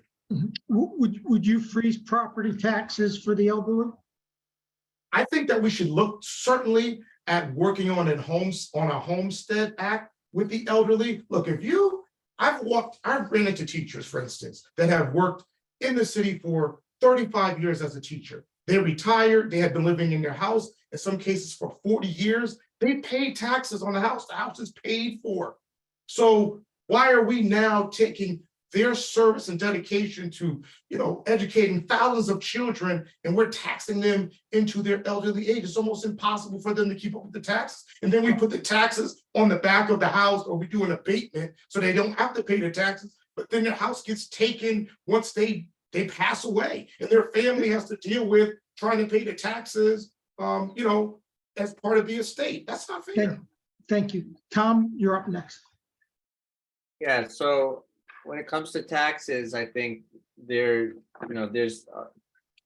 There's just so much to talk about. I mean, I've mentioned the aspect of economic justice here. I shared earlier in the chat a link to a chart that shows the tax increases by ward. And you know, the numbers across the city have been reported, but when you look neighborhood by neighborhood, it is just staggering. You know, again, 42% in Ward 5, 41% in Ward 16, 40% in Ward 20. These are neighborhoods in the Hill, Fairhaven, and Newhallville. People that can least have the flexibility to afford a 40% increase in taxes. So despite the, you know, the mayor's pledges on affordable housing, inclusionary zoning, whatever, you do this and it's going to push people out of their houses. You do this and it's going to push rent up. This is just, and this is what I mean when I say that the city, the current administration doesn't look at problems holistically. You have a nice initiative, but then you raise the taxes and you push the rent up. So I think the revaluation was done in a very harmful way. I think that it underassessed the larger apartments and put more burden on the single family and smaller multifamily homeowners. And then to the question about owner occupied housing, I think this is another issue. We see in the United States that 25% of single family purchases are for investment rather than shelter. And so we need to, you know, affordable housing is really old housing. And so we do need to make sure that the playing field is level of people who want to live in the houses that are going to be purchased versus those that are going to use them for investment. And so I do think that there is an initiative that I would like to work with the state on to make sure that there is some incentive for owner occupied housing purchases. Gotcha. And would you consider freezing property taxes for the elderly? I'm freezing property taxes for everyone, not just for the elderly. I said that from the very beginning. Okay. Yes, it's true. I'm committed to it. And for the long term, yes, I do agree on freezing property taxes for the elderly. Thank you. Liam? So we have a huge problem with the underassessed properties that are downtown or anywhere else in the city. As I mentioned before, this puts a greater burden on the taxpayers that we have that are living in their own properties. I think it is incumbent upon whoever is the next mayor to bring in a staff that is capable of properly assessing these values. By a rough estimate, we're losing about $20 million on the underassessed properties downtown. This is a couple of mills. You could reduce the rest of the taxes by a couple of mills with that money or invest it in something else. So I do think, Dennis, that you're correct that this is a huge issue and it's something that we need to do, and it's an issue of fairness and of just having a functioning government.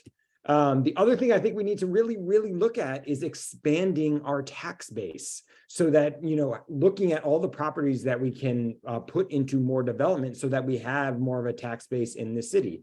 I think the city, we look at Yale, we look at the hospitals, but the city owns a lot of property. There's excess city properties, there's excess street space, we have highways taking up space. We need to think about reducing these and making it as taxable as possible to help broaden our base. And then finally, I think we also need to look at any of the costs that we have that go to people that do not live here or people that impose significant costs on society in general and offset them. And what I'm talking about is not necessarily taxes, but are called user fees. And so these can be imposed on anyone who uses the services of the city. And they can be imposed on people who come into town and use those services. And we really need to think about how we rationalize those costs that we outlay, because everybody, you know, our population grows in the middle of the day because people come into New Haven and use our services. So we are basically funding the goods for everyone else who comes into New Haven during the work week or for pleasure or play. And we need to really think about how we get them to pay for some of the services that they take from our city. What are your thoughts on freezing taxes for the elderly, homeowners, and homestead exemption benefit. I mean, I would need to look at what the cost, I would actually need to look at what the raw numbers of that are. And one thing I'm thinking about, the reason I'm not ready to jump on this and say, yeah, let's do it, is that a large percentage of our city rents property as well. And so if we just froze taxes on the elderly who own their homes, that would tend to be even though I understand they're elderly and they're on a perhaps on a fixed income, it's not going to benefit all the elderly in our town, and it's disproportionately not going to benefit the more lower income elderly in our town. And so I'd want to be equitable in the way that I do that, and that's just something to think about. That all the elderly in our town are not necessarily homeowners, and if we want to alleviate the financial pressures on them, we have to look at like kind of holistic solutions there. Thank you.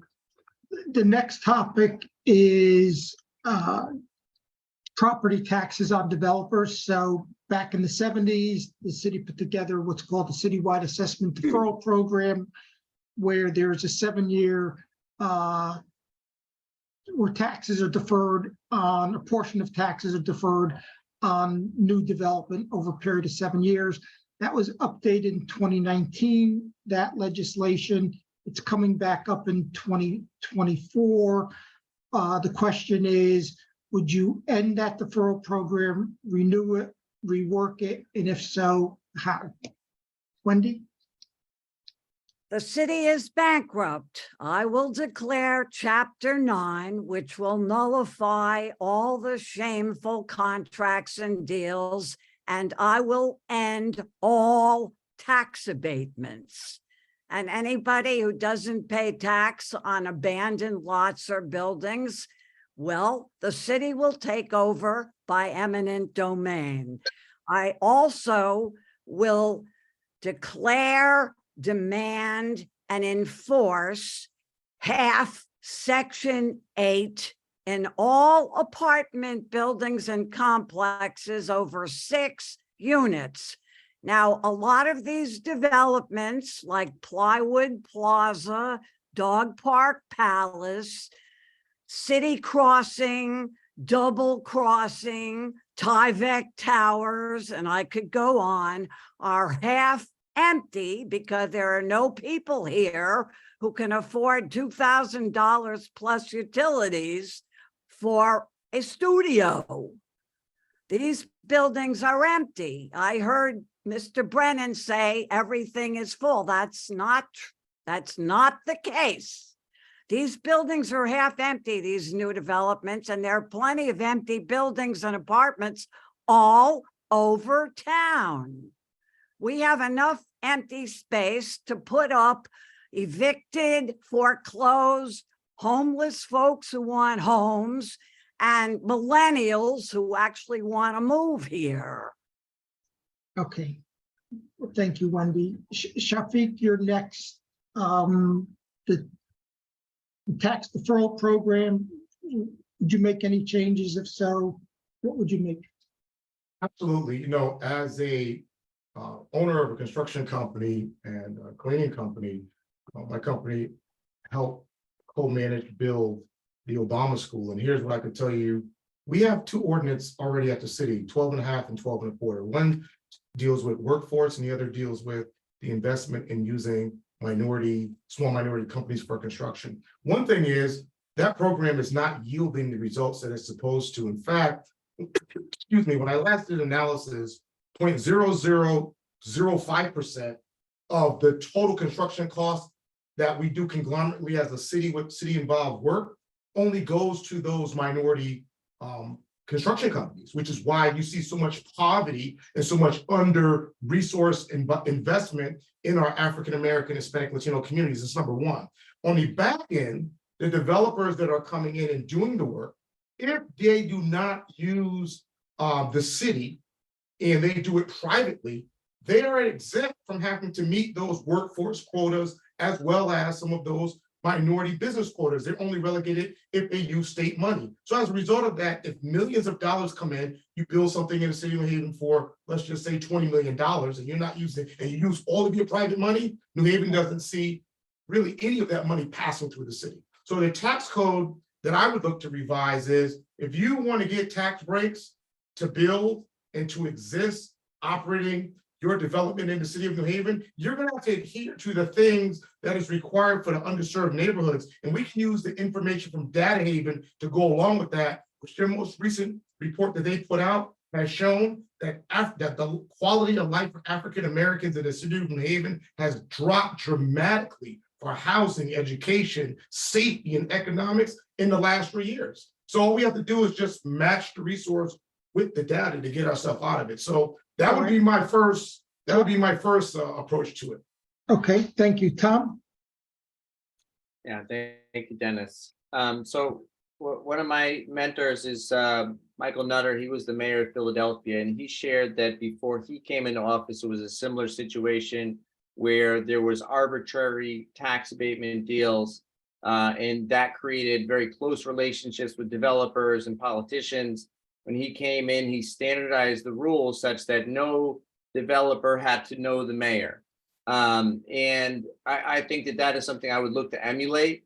When you look at Mayor Eliker's top donors, they do appear to be contractors or developers in the city. And I think that says a lot. And so there's no need for these things to be arbitrary and based on handshake deals. There can be a standardized system for development in the city.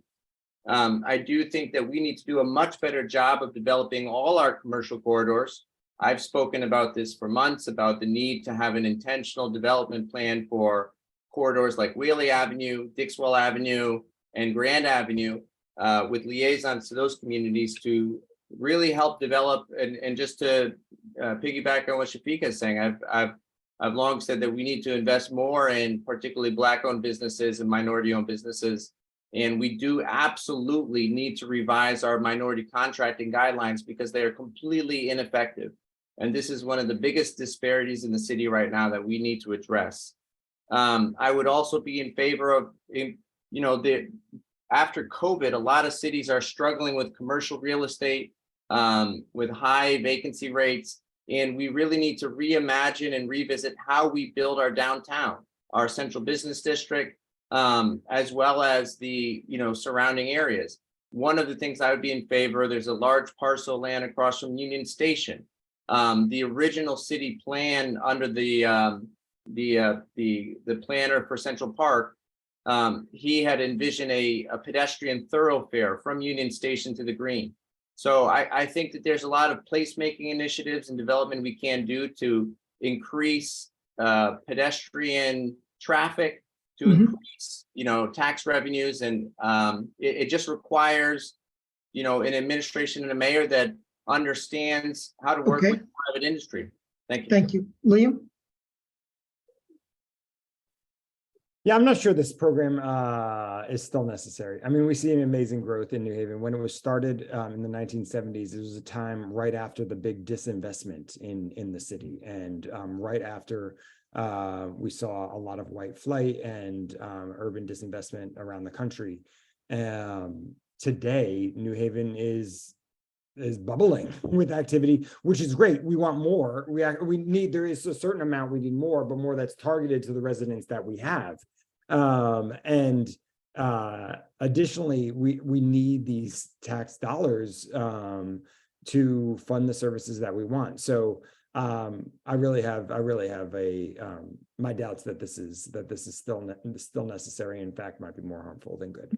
Got it. And really quickly, this was a part of the question that I sent out to everybody, but there is no set standard for what sort of tax breaks affordable housing gets in the city. And so it's sort of always a one-off. And a couple of alders, Anna Festa and Abby Roth, when she was on the board of alders, said, listen, we need a set of standards. There's some developers who are spending $500,000 to develop a single unit, and then, they're only paying $400 a year on each unit in property taxes, and that goes on for 15 years. What are your thoughts on that? And then when we come back to the others, they can chime in if they'd like to. Yeah, I mean, we should definitely be using a framework to evaluate. Anytime we are giving anyone sort of a break, we need a framework to evaluate what kind of public benefits we are getting from that system. So if we're giving a tax break to a developer because we think we have going to get some affordable housing about it, we need to categorize and calculate exactly what affordable housing we're getting out of that, who it's targeting, like how much it's targeted to like people who really, really need it, or is it just like workforce housing, which is good, but maybe like not as expensive, and then use that to evaluate every single agreement. They might not all completely line up, but having a set framework where you can evaluate these things lets you make better decisions and helps you, as I'm trying to say, a more effective and rationalized city government. It helps you. Right. And where is that supposed to come from the mayor's office or the board of alders? I mean, I mean, it's not a rhetorical question. I'm not sure. And so what would you do? And then when we get to the others, they can chime in, because in fairness, I didn't, bring that up when they were speaking. Totally. I mean, the answer is it could come from either one doing their job could do it. Now, the alders, it's not their full-time job. So they have other jobs. And actually it is the full-time job of city government to do economic development. So really the mayor's office should be doing it. We should, and they could then present it to the board of alders. But if the alders wanted to and had the resources to do it themselves, they're also free to do that and make their own evaluations that way as well. But I think it's incumbent upon the mayor, if you're being a good steward of our city, to do that sort of analysis and then use it time and again. Yeah, thank you. Tom, what are your thoughts on that? Standardizing the tax breaks that developers applying for, aid to build affordable housing. What are your thoughts on that? I believe I already addressed that, Dennis. I'm sorry, I'm trying to multitask. So if you don't have anything to add, that's fine. No, thanks. Okay, Shafiq? Yes, I have something to add. So, this is about, this is one of those things where you have to know the business to understand the business, right? And so often if you ask a developer for their pro forma, how did you get to all of your numbers to get to your number, or how you're going to build this and what's going to cost? No one wants to share that. That's the magic secret. It's the secret in the sauce. The average developer, if they're doing a private developer, off the top of the project, project is 10 million, they're getting anywhere from 7 to 5%. On a state project, they may be getting somewhere between 5 and 3%. So when you start talking about tax breaks and tax incentive, as a developer, I might come to you and say, hey, if you're going to give me something for $1, first of all, and that's problem number one, why are we selling anything in the city for $1? You can't buy a stop sign in this city for $1, but we're sitting selling parcels of land downtown for $1 and then giving people, here's an extra $3 to $5 million to go build this thing that I gave you for $1 if you give me 5 apartments that somebody can live in for half price. Makes no sense. And so if we're going to use that formula, at least get something out of it. I need to hire 100 police officers. I need to attract them to the city. I need to hire 130 teachers, 60 paraprofessionals. Do you think one of those apartments that I'm giving you damn near for free, you might be able to give me that apartment for $800 and I can put a hardworking teacher in it that's working for the city of New Haven in an overstocked classroom? So if we're going to do it, do it. And if we don't know what we're doing, just say we don't know what we're doing and get somebody that can do it. I know how to do it. Wendy, do you have anything to add on this subject? Are we going to bring up Yale and property taxes? That's next, and conveniently, you're first to talk about it. Mayor Elicker, when he came. Thank you.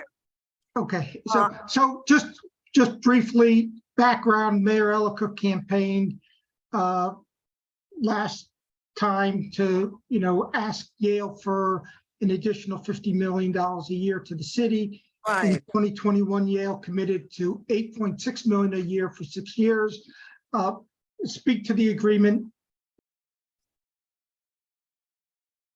Yeah, so I guess you would say maybe to a point of order, just code of conduct. Listen, I'm campaigning, running against all of you, including the mayor, but we should just be appropriate in terms of our response.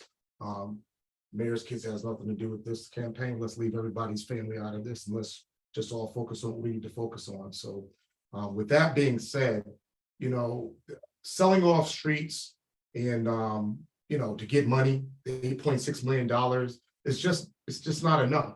We just can't keep selling off parts of New Haven as a sustainable economic plan as to how we deal with Yale. I mean, the reality is this: if you think about the game Monopoly that many of us probably have played in the past, when you play Monopoly, right? There's a part in the game where everybody owns everything, and maybe the only thing you own is Mediterranean and Baltic Avenue. I think they cost $4 and $6. At the beginning of the game, nobody cared about it.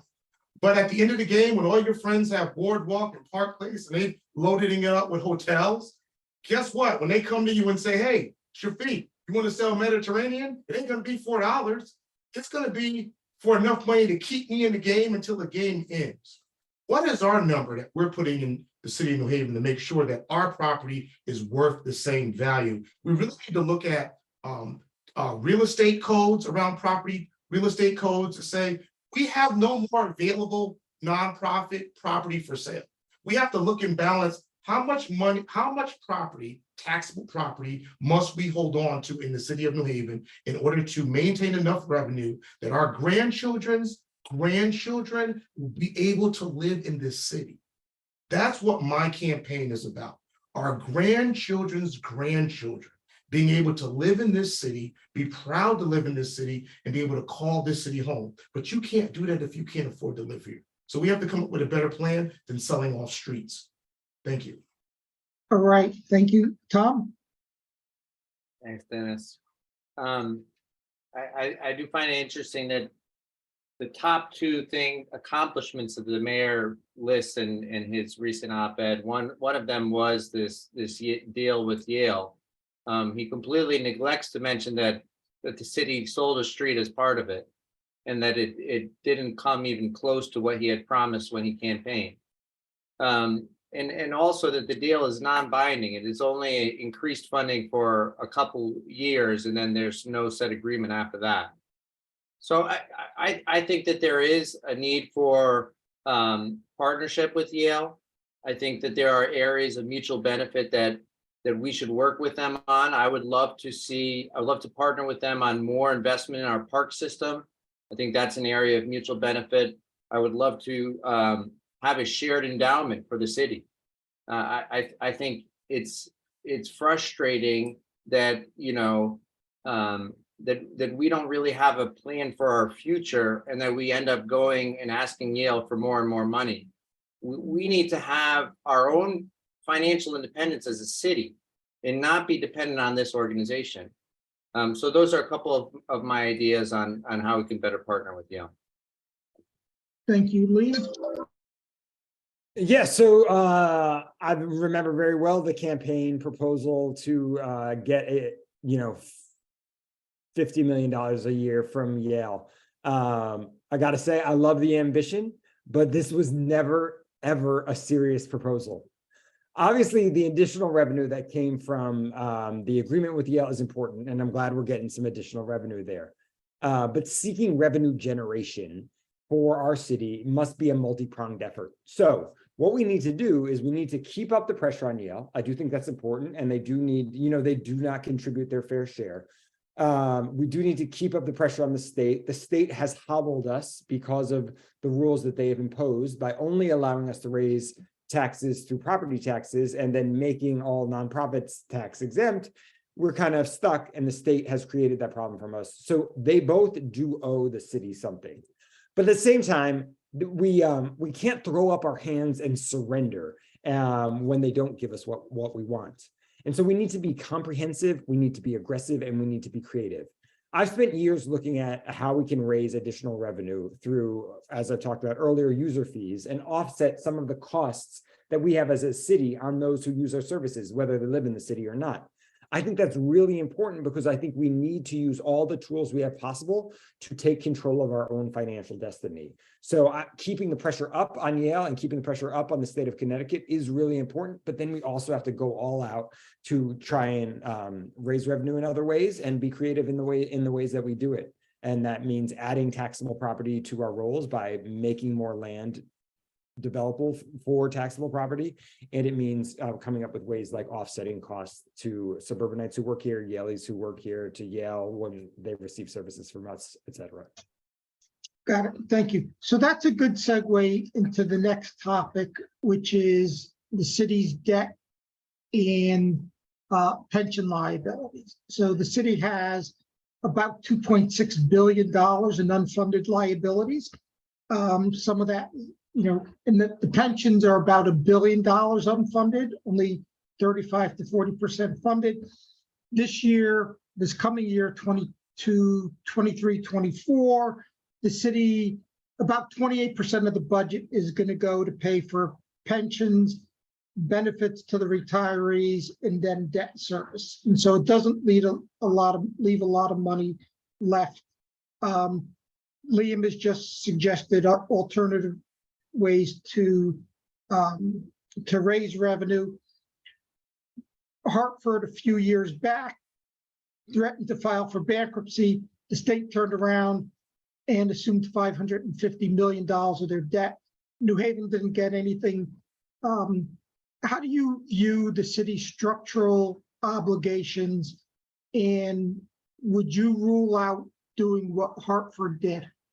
And I'll start with you, Wendy. Oh, Chapter 9 will require a redo of all the city pension plans, which we cannot afford. We are bankrupt. We owe much more than we have. We don't even know what we have because there's no transparency. I wanted to say I would not buy a New Haven municipal bond if you held a gun to my head. Those bondholders and creditors are never going to see what they want. We are bankrupt. We need immediate Chapter 9, which I will deliver if you put me in office. We need radical change, not the same old BS. Okay, thank you. And so Shafiq, you're next. Try to limit the. I know it's a big topic, but we're running late. Maybe you could limit to a minute for this answer, and then we can move along. Awesome. I'll keep it short. No, I don't believe in getting involved in a program that allows the state to come in, take over our finances, and control our mill rate. That's not a good plan. The future of our city in terms of finances is daunting, and it's just a reality. We need a long-term debt consolidation plan. And as I talked about before, getting in, we need an independent fiscal forensic review of our finances. We can't keep scooping and tossing our way out of this. And, in order for us to be efficient for the long term, we got to get out in front of it. Thank you. Tom? Yeah, thank you. So just quickly, it is an issue. The last 4 years, our spending on pensions has gone up by 52%. I've actually spent some time working with public pensions professionally, and what I can say that New Haven should not be managing its own city pensions and their investments. They should be pooled at the state. We're just honestly not big enough to really compete in terms of the returns that the state of New York or some of the provinces in Canada are able to achieve with a much larger size of personnel. So that's one thing I think we should do. I think we should continue to reduce the discount rate. I believe it's at, I could be slightly off, but it's at like 7.25. This is still way too high based on other similar public pensions in the US. I think a more reasonable rate is about 6%. So I think we have to be committed to that, and we have to be, look for innovative solutions in terms of what other states and cities are doing. The city of New York City there's several finance watchdog organizations that have made suggestions for New York City in terms of how to reform its pension costs. So there are a lot of ideas out there, and we certainly need to have a pension task force that actually meets regularly. Right. I think the last one was quite a long time ago, and they brought in an expert, and nobody engaged with any of the ideas that the expert brought in.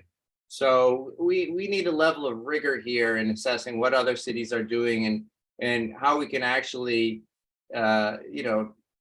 set things up so that the future generations were not overly hobbled by Got it. Thank you. Liam? Thanks, Dennis. I mean, I think obviously the pension obligations that we have are very frustrating because it does limit what we can do with our city government and what we can do with the funding that we have. At the same time, it's really important to recognize that last year Fitch updated our bond rating to stable, and seeing this improving bond rating, like, I think undermines the continual worry about potentially going into bankruptcy. I think bankruptcy is something we completely want to avoid. We don't want to turn over our finances to someone else. Bankruptcy is not something that we want as a reputation as our city. We are stabilizing our finances moving forward, and so we want to keep doing that.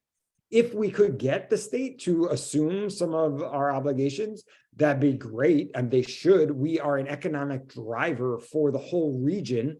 Everybody comes here to work. We produce all the wealth of the region. It gets extracted to other places that have more taxable land, and they can fund their services, and we're stuck with this untaxable land issue. But we don't want to do that threatening bankruptcy, because we don't want to ever actually go into bankruptcy. So that would be something I would really try to avoid. Thank you. So the next topic, and I think we'll wrap up pretty soon, is oversight, transparency, and process. So, does the city have the right people in place to manage the city's finances? So this is everything from FRAC, which didn't meet for close to a year back in 2022. We have a controller and tax assessor who are not New Haven residents. The charter says that they should be. And, we've got close to, $700 million a year in revenue in the city. It's a big organization. It's a big function. Does the city need a CFO, or are we good with what the current personnel is? And I'll start with you, Wendy. Okay, we need radical change and new political tools, not the tools in the Board of Aldermen who rubber stamp the current mayor.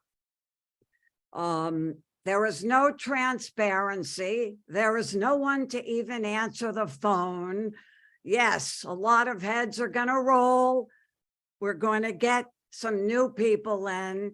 I'm hoping that some of the Yale schools and students from various colleges and universities here will help me brainstorm more solutions.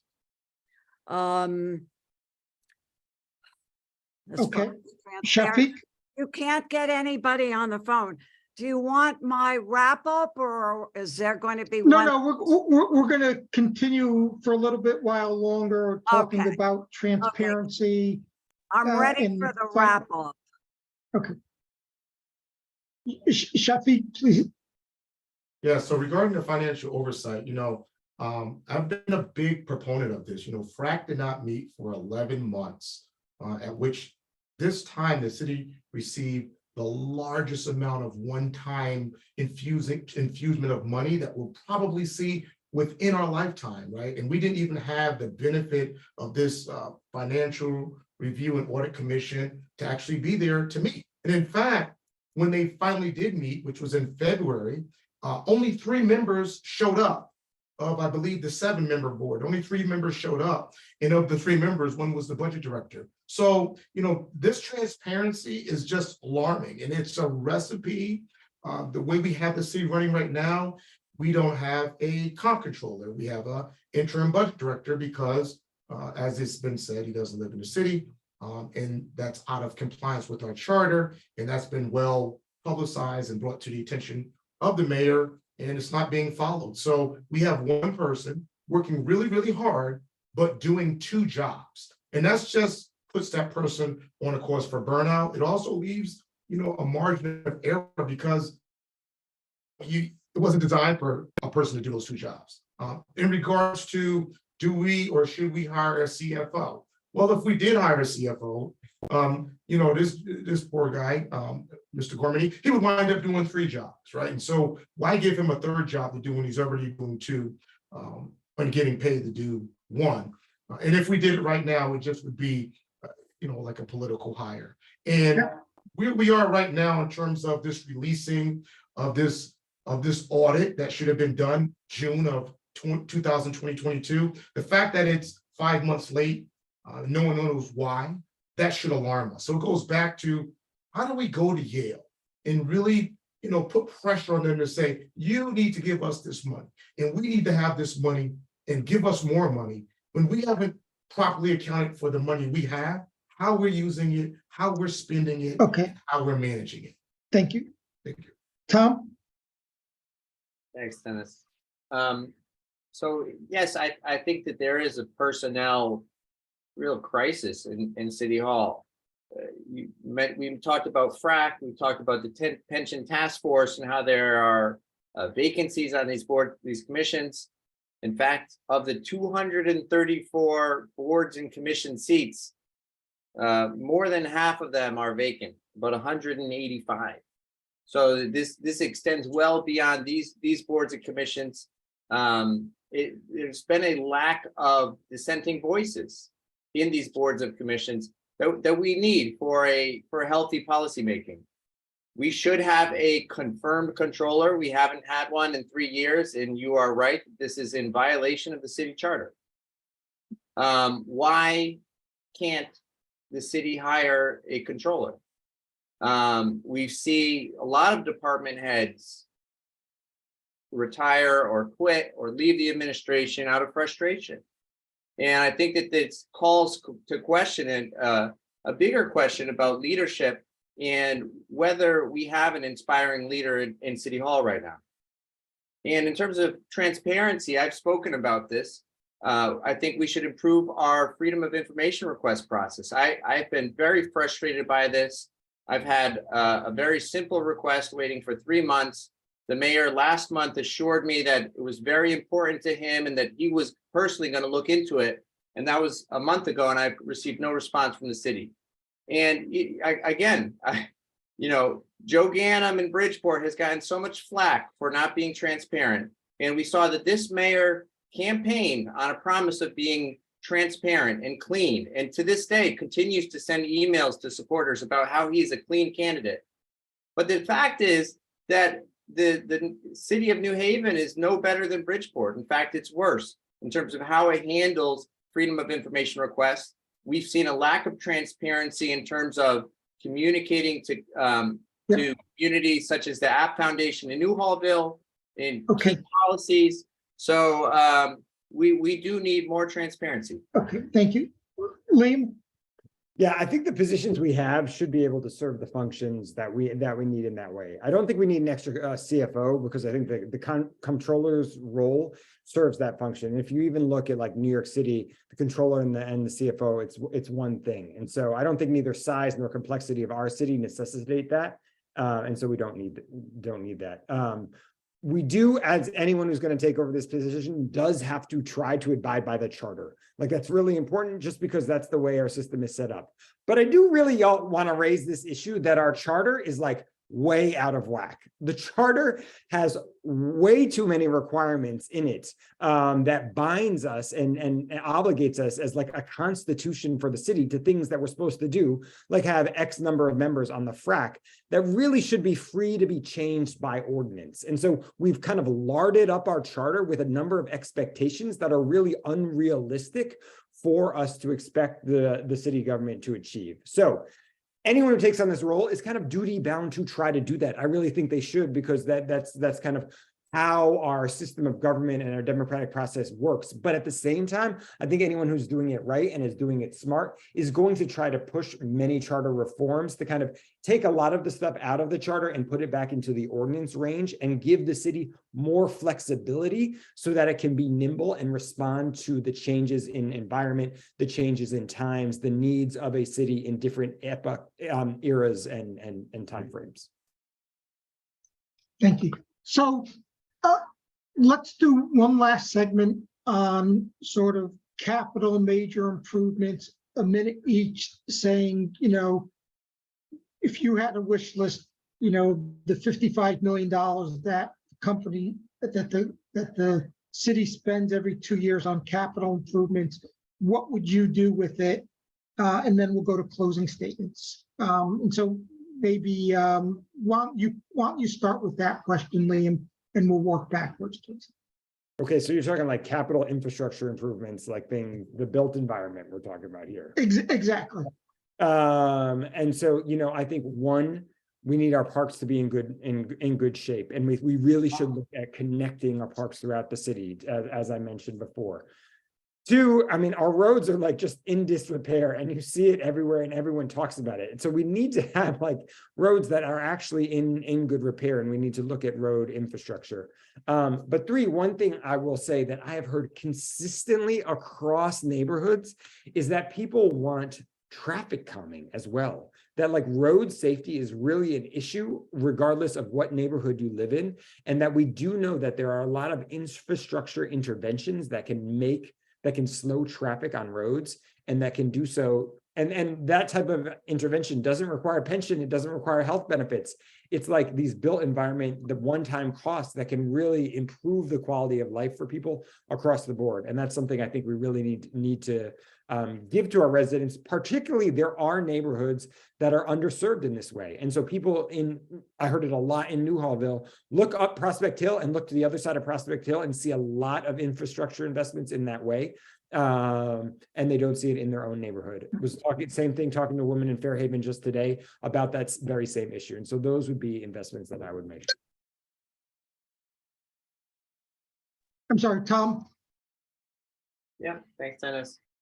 So just two or three ideas. One, absolutely, we need to invest in our parks, not just parks, but public spaces. These are things that not only improve the quality of life for residents, but make it more attractive for businesses and business growth as well. So they increase tax revenue. So I think we need to be more ambitious with our parks. We need to partner with private institutions like Yale to get shared investment in them and think bigger. I agree with your statement, Dennis, on technology enhancements. City services are often very slow or non-responsive or non-communicative. I mean, I was just talking about the FOI response, but even for putting in a request to Public Works or anything else, there's not much in terms of the process management or setting expectations of when you can expect to hear back something.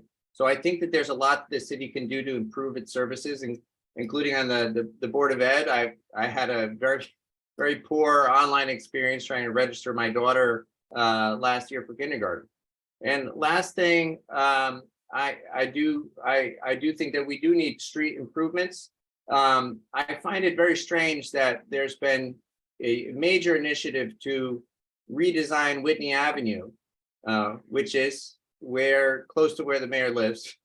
But we have streets like Whaley Avenue that are just direly in need of reinvestment and redesign. So I would be very much in favor of focusing on redesigning Whaley. Okay, I think there needs to be more investment in Dixwell and Grand Avenue as well. great. Thank you. Shafiq? Yes, so, our capital, when we're talking about the capital, project, capital budget, we have to talk about, again, the baseline of this. It's like living in a city. We can have all these great, wonderful ideas about what we want to do in the city, but if the city's not safe, you can't really live here. And it's the same thing with the budget. If we don't have a formalized debt policy plan, if it's just followed over a course of a couple of years, would result in lower interest rates being taken into consideration to give us a higher bond rating. In addition to that, having this plan, putting it together, working with the Board of Alders, sticking to it, and following the charter, right? The charter is not a document of theory. It's a document of action. It's a guideline to help us run our city, and we have to follow it, Looking across other areas in terms of the improvement of the city, we know that there's an issue with tree stumps, trees not being cut down that are dying trees, and replacing trees, right? So all this has to become part of what is our actual tree replacement, sidewalk replacement program. Sidewalks, believe it or not, is listed in the city as an essential roadway and travel point to connect communities. This is what the purpose of our sidewalks are. So we have to invest in these type of projects. Thank you. Wendy? For a wrap up, may I wrap up now? It's almost 9 You o'clock. you can wrap up. I gotta get to bed too, Okay. Hendy. Okay, what we need is chapter 9. We also need the FBI Forensic Accounting Service. I will lower your taxes. That is a promise. Realistic taxes for New Havenites. I will raise cop and teacher pay. Yale will pay if I pull all their building permits, stop all city services, ticket all their vehicles every day, and use other sanctions I have in mind.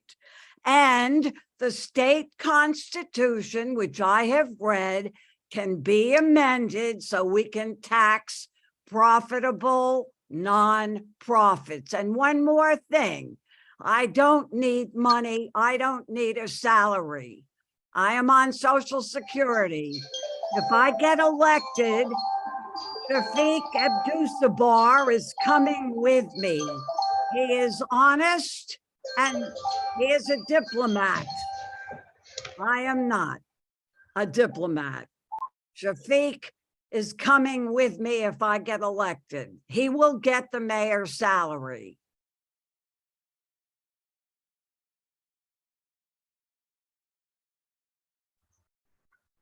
Okay. Liam, you're next up. Closing statement. Please. Thank you, Dennis.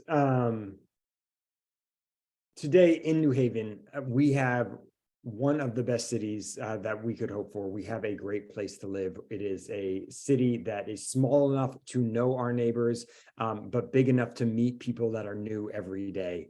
It is a city rich in culture, rich in history, vibrant and diverse and interesting people.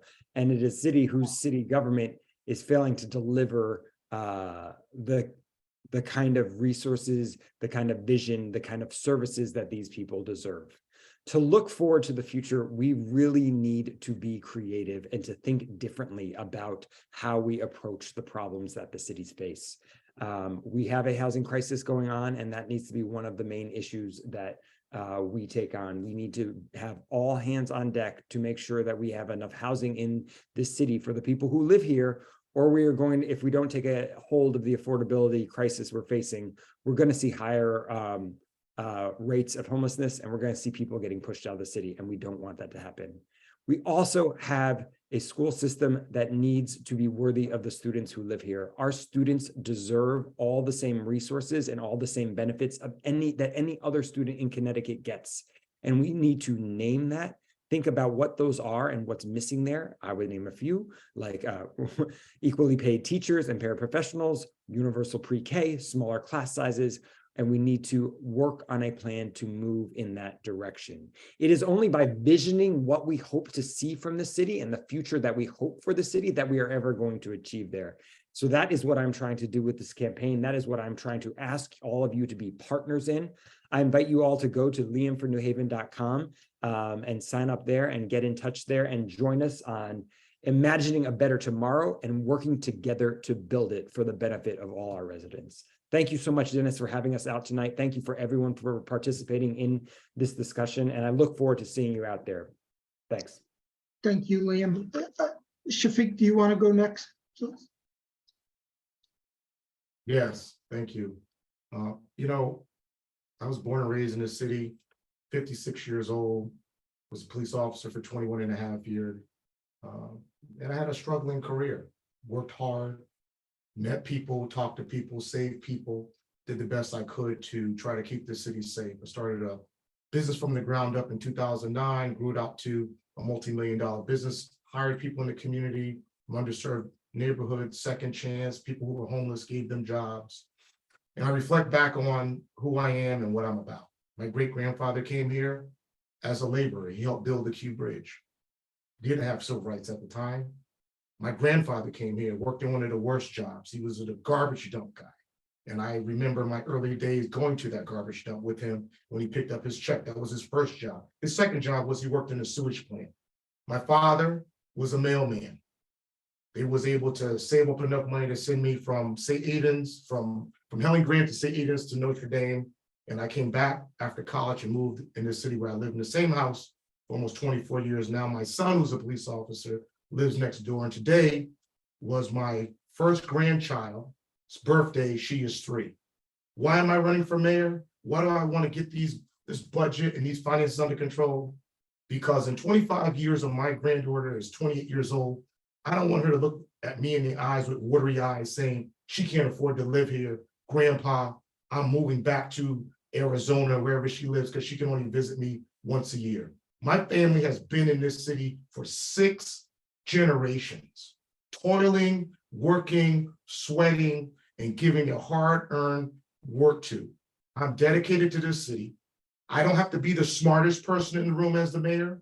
I just need to get the smarter people in the room with me to help run this city. My great-grandfather came here to build bridges, and I'm here to be the mayor to help bridge our communities together and build a better New Haven.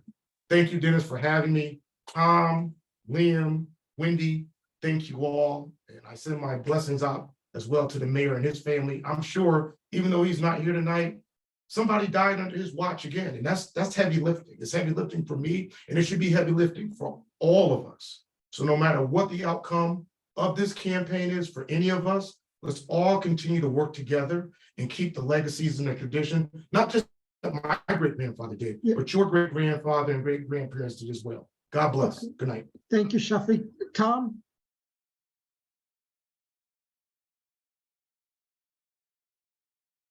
You're on mute, Tom. Oh, here we go. Thank you, Dennis.